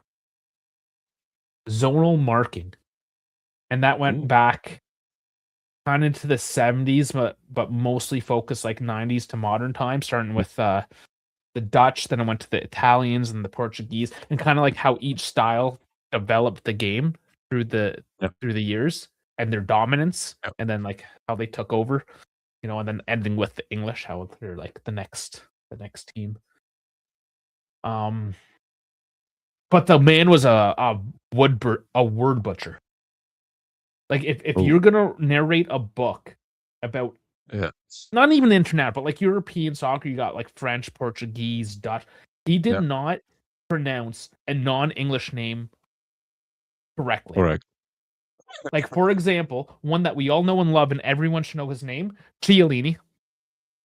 Oh no. But it was just rampant with mispronunciations like that. And I was just like, oh my god. Like just just Then like then then losing. my question on it, is the narrator a football person per se, or is he just like someone with a Clearly soothing not. voice that they hire to like as a book reader?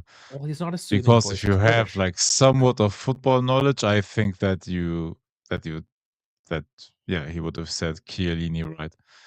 Maybe it is that he had really no idea like who the people were that he was speaking about. Oh, And there's no that's way why he could have. Where do I see who the narrator was?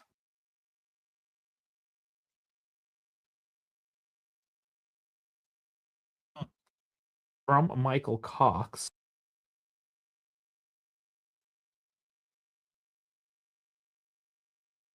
Oh, come on. for example, our narrators for like Game of Thrones audiobooks, for Harry Potter audiobooks, for like just as examples, those have no idea like of the universe they're narrating as well.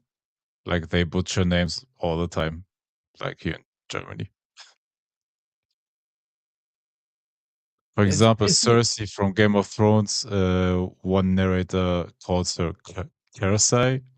oh, That is really bad. Yeah, usually yeah, for things like that, it's a lot better. yeah, yeah. Let's find out. I've got to Google it. Actor and voice artist Colin Mace and Weki off.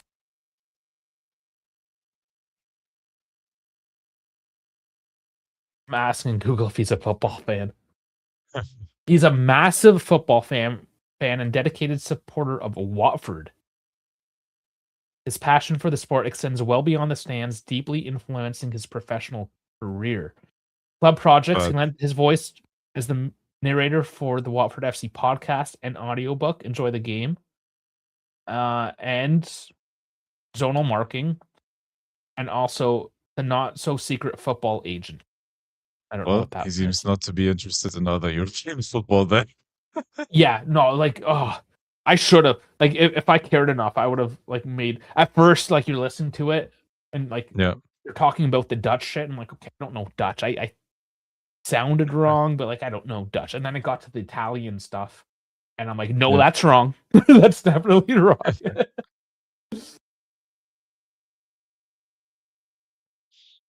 Yeah, it's just very disappointing.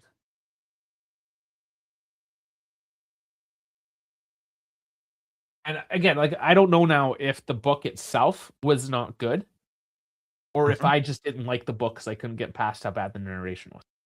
Yeah. Because there's some reasonably good information I learned from it,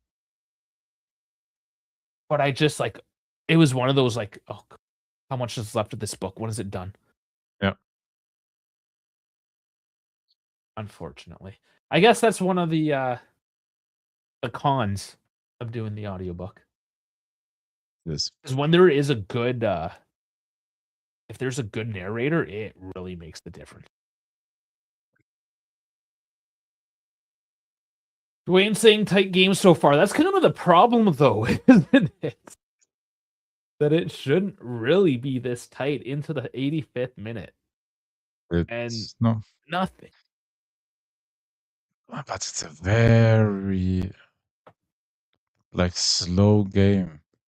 Shots on target are now 2-1. Yeah, but even then, like no big chances. Zero big. Well, one. They gave the Was one the one for Ghana considered a big chance or?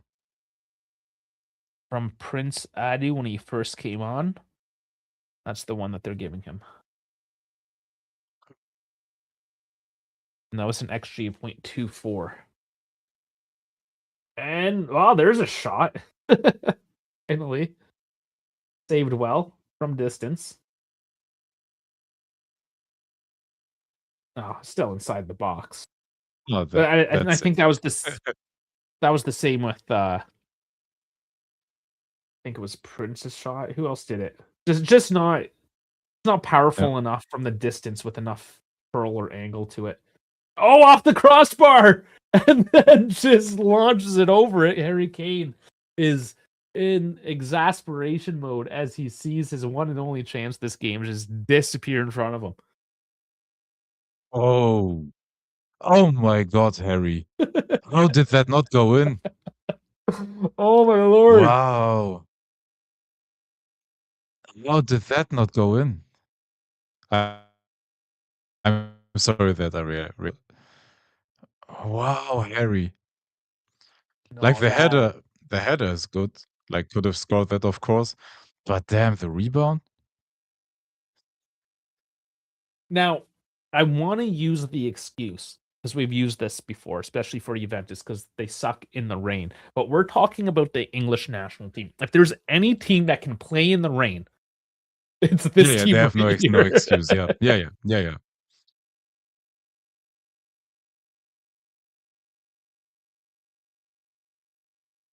Sinea finally taken off. Had a couple of bang ups this game.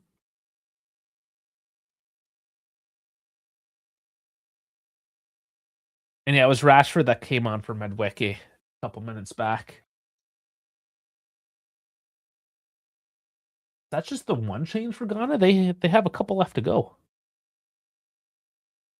2 minutes left, guys. Like, put your dudes on. Kojo Pepra Apong versus Sinea.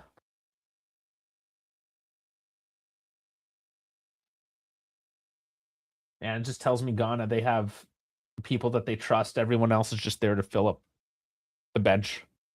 They don't trust them to play.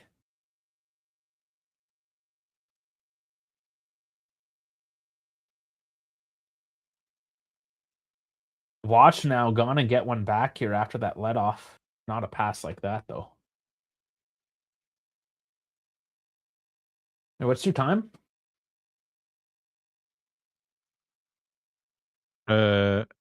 80. Hold up. Now 88 minutes. 88, Oh, 2, 3, okay. 4, So I'm like 5. 13 seconds. Okay. I'll close the gap.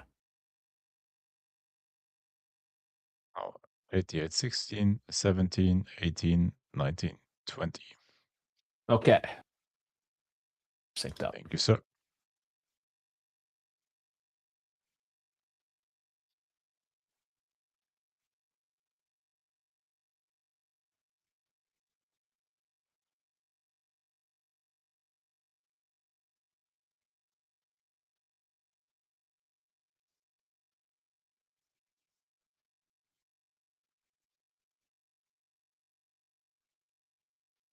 Okay.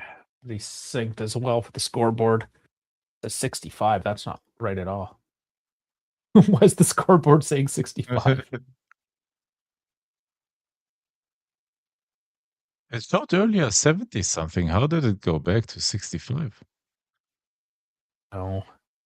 The coding on this thing. I just resynced it at 89 minutes here.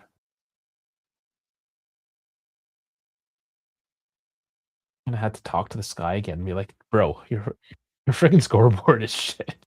Sort it out, bro. Do better. Oh, because I clicked. That's why. I had to click on second half for that to work. Ah, That's just a little issue there.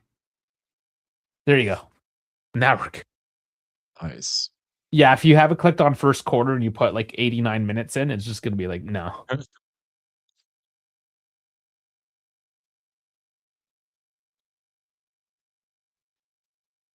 And there is the 90. Kane is overrated. There's some fighting words right there. That's like the one English player I do like. That's yeah, same for me.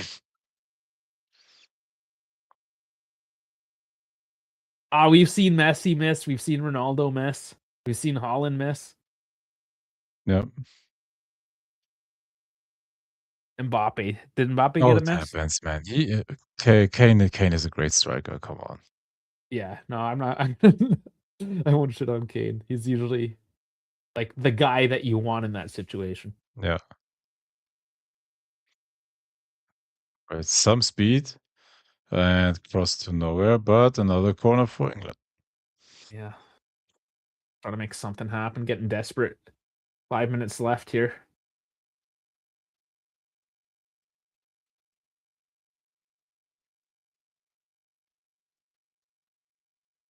The first 3 minutes are fake news, though, right? Those are just hydration break minutes.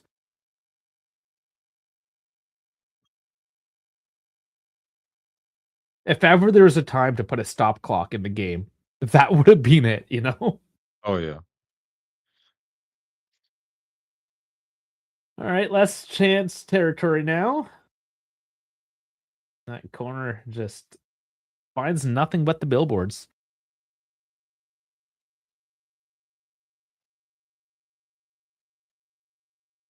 Kane was there. I was just, yeah, just not quite in the right position.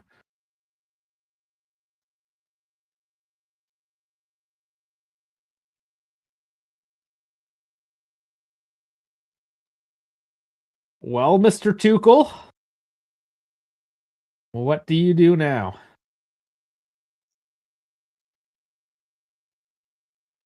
England Honestly, started. Oh, so they possibly played. betting on the individual genius of his players to create something. But now at this point, Ghana deserves the point. I hope they don't win it, man. Did we like not give either I team a really point? hope that Ghana gets the point. Sorry? We not give Oh, either team a both point? 0? Or you give them a 0.5 just for their enough to not actually mean anything, Yeah. but enough of a Yeah. statement to say like, yeah, these guys didn't really deserve a Yeah. full point. So we're just showing you. Oh my god. And on the line, headed Oh. away. Saka, that's not the first time you were given that look at a World Cup. Guess that was a Euro I was thinking of, but you know what I'm saying.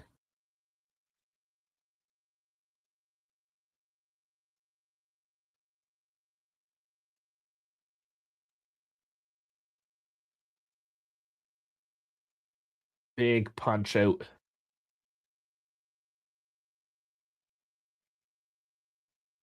Still at 78%. They finally have an XG of 1.08, but still only 3 on target.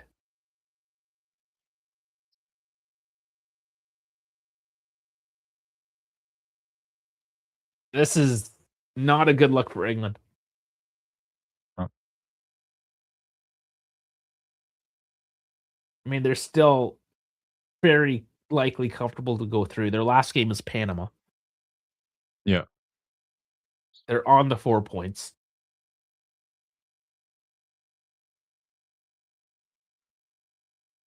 I mean, realistically, they should have too many issues going through. What is interesting though then is Ghana Croatia in the last game. That will be interesting. There are some interesting matchups. Well, we're gonna know too after tonight, like which teams need to put out the performance. Yeah. That's why I'm a little bit worried tomorrow, Canada, Switzerland. Like, they're both probably happy coming away with a tie. Yep. Canada has a lot more incentive to come in first because they would get a full week break and play in Vancouver, no travel, home field. Whereas if they Oh, come so there's a second, change. oh, finally, we're in the 95th minute, and they're gonna throw. Like, what's the fucking point, man? I I swear never that's so understood that. Thiago Motta. I swear that's Oh, Thiago Motta. don't remind me. Don't remind me, man. That should have been it now. Free kick for Ghana, and they can take it slowly now. Oh yeah, this one should be killed. It's like my camera. 0-0 is crazy. Another result. We're surprised, and surprised mostly due to the lack of Dude, another effort. one, another one of those that like how does this happen? Great for Ghana though. And they're still You'll always celebrating take because a they're point. Ghanaian. Yeah, So that was yeah, Abdul they're always a Rahman good mood, Baba. man. Yeah, but even then, you'd always take a point from England, right? Never been a Kane fan. He doesn't show up Yeah, when it but matters for England. He is better than in the leagues than the World Cup, my opinion.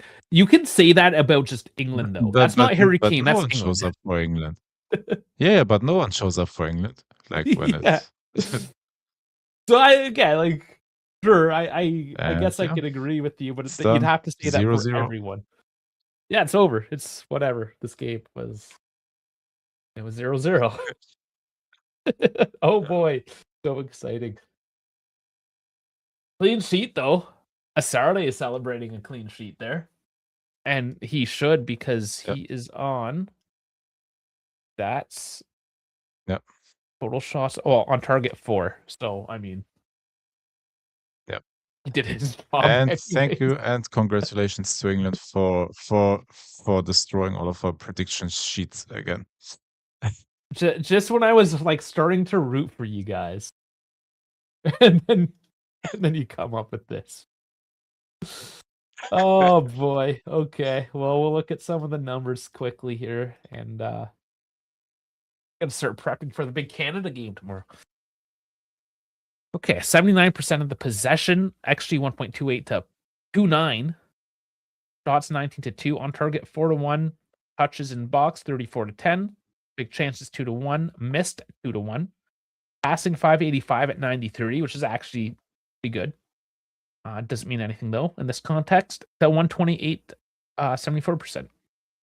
Yellow cards 1-1, corners 9-2. What did England do wrong? Why were they not able to win this one? I mean, nothing happened. They weren't like besides that crossbar thing, the rebound by Kane, a couple of shots from distance, but otherwise there was no clear pathway into the box. Like they didn't earn themselves like high volume chances and yeah, to win the game. And that is also down to Ghana being very, very solid defensively. They didn't give them any space to get shots off like Bellingham likes that area like at the edge of the box, but they didn't let him create any danger from there, for example. Um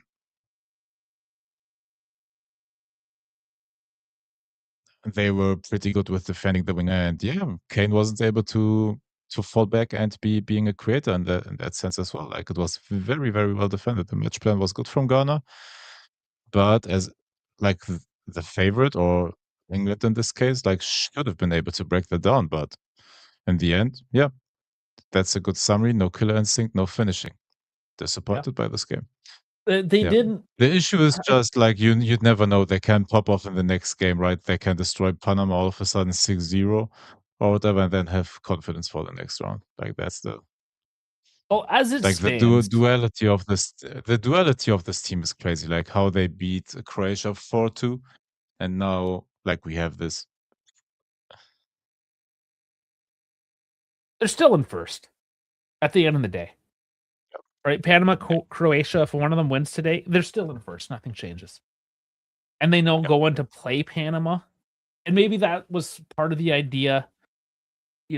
Doing some rotation in the lineup, not putting your Yep. bona fide number ones out there from the get go, taking off Bellingham early. It tells me that this was maybe a bit more game management and some Yep. pragmatism from Tuchel, Yeah.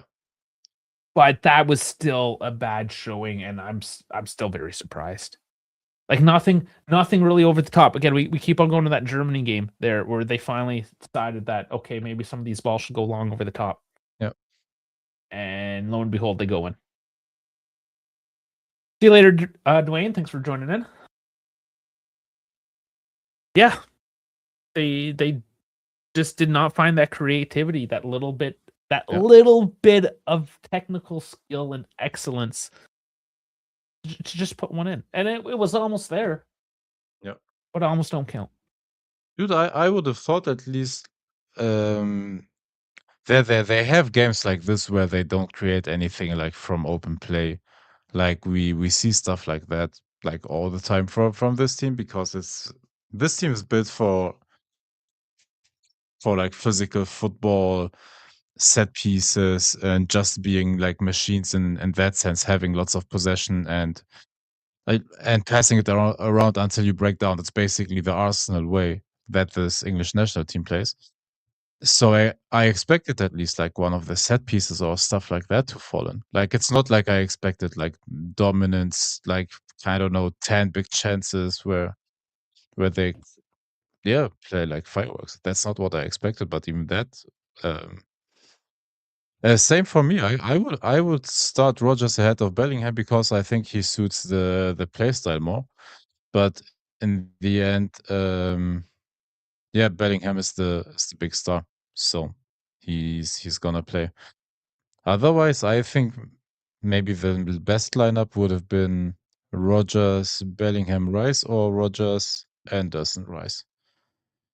Like I would have tried something like that because he's an okay creator. Even Eze maybe try some of that because I think they're a bit better passers than Bellingham. Bellingham though is the better finisher.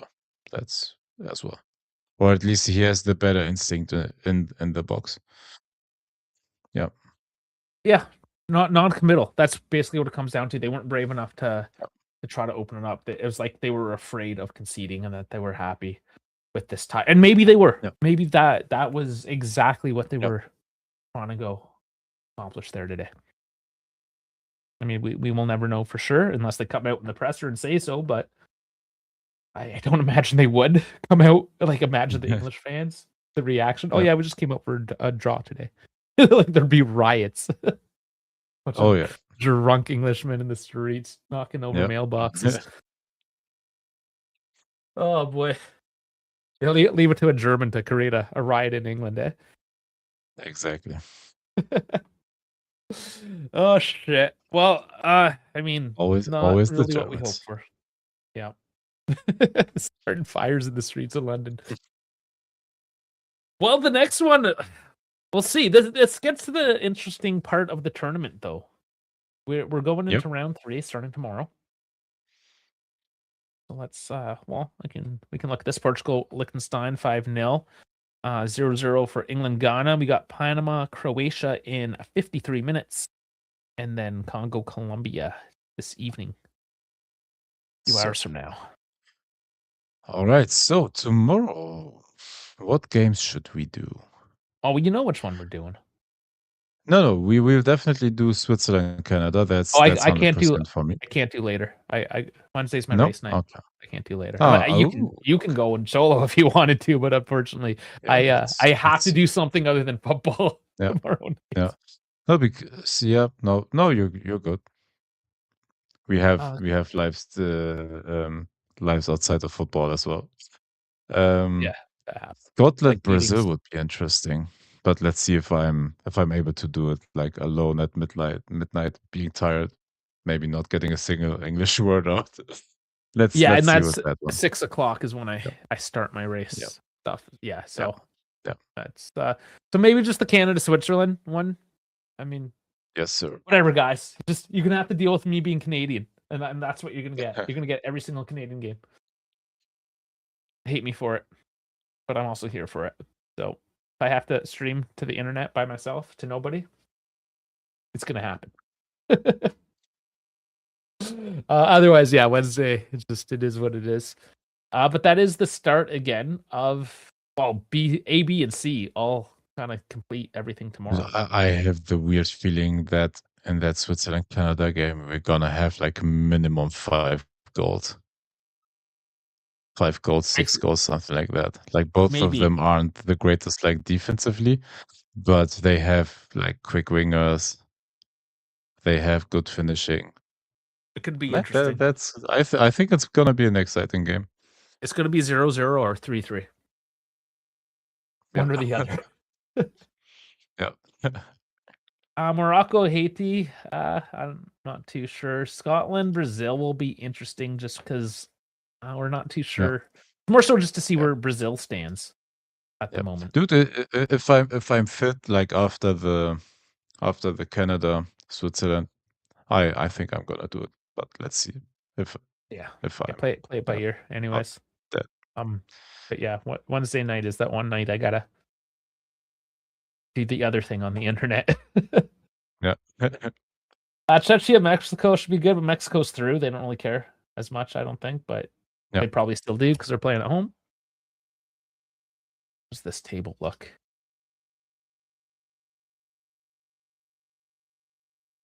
Yeah, so even if South Korea go through on South Africa, still goal differential. So yeah, I wonder if Mexico might be resting. Yep. Or go for the first half, bag a couple, rest. They We'll might. see. Yeah. The Brazil Scotland, we just looked at that too. Brazil Morocco tied up. Scotland on 3, so that will actually be a tight group. The Scotland So, could very easily. dude, Oh we no, they're could Scotland look and at Brazil. Brazil. No, they're on 4 points. They're gonna go through. But like we But could actually like Morocco could take it. yeah. And Brazil could just make it in third and then Possibility. Yeah, we'll see. Fucking that one could be interesting exactly, tomorrow. right? Yeah. Yeah. Group C. Well, even Group B, for the matter. No, not as much because like Bosnia's coming in third regardless, because they need to get 10 goals and have Canada or Switzerland get a red card. Yeah. So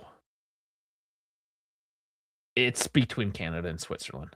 Honestly, like that's the game that matters, I think. Yeah. That being said, if Qatar beats Bosnia, That Qatar would be through the next round. No, but dude, Bosnia has it in their own hands. Like the getting to 4 points is vital for them. If they do, yeah.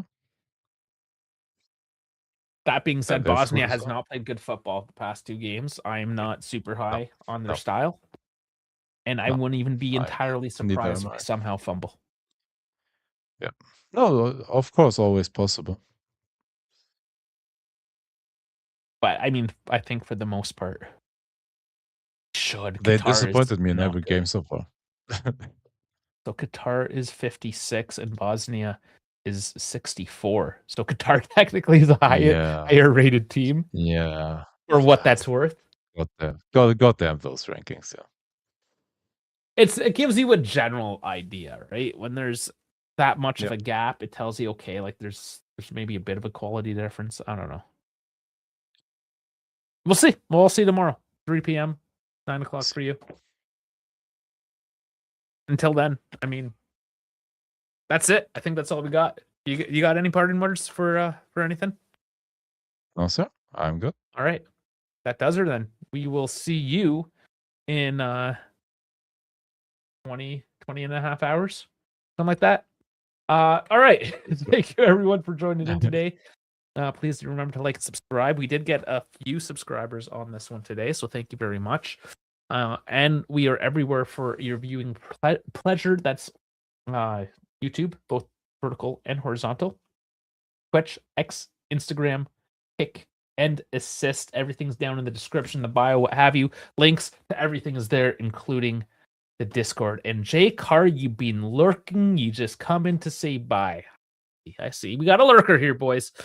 Okay. J Car is one of our Bye. regulars. Bye. And yeah, catch you soon. Catch you tomorrow.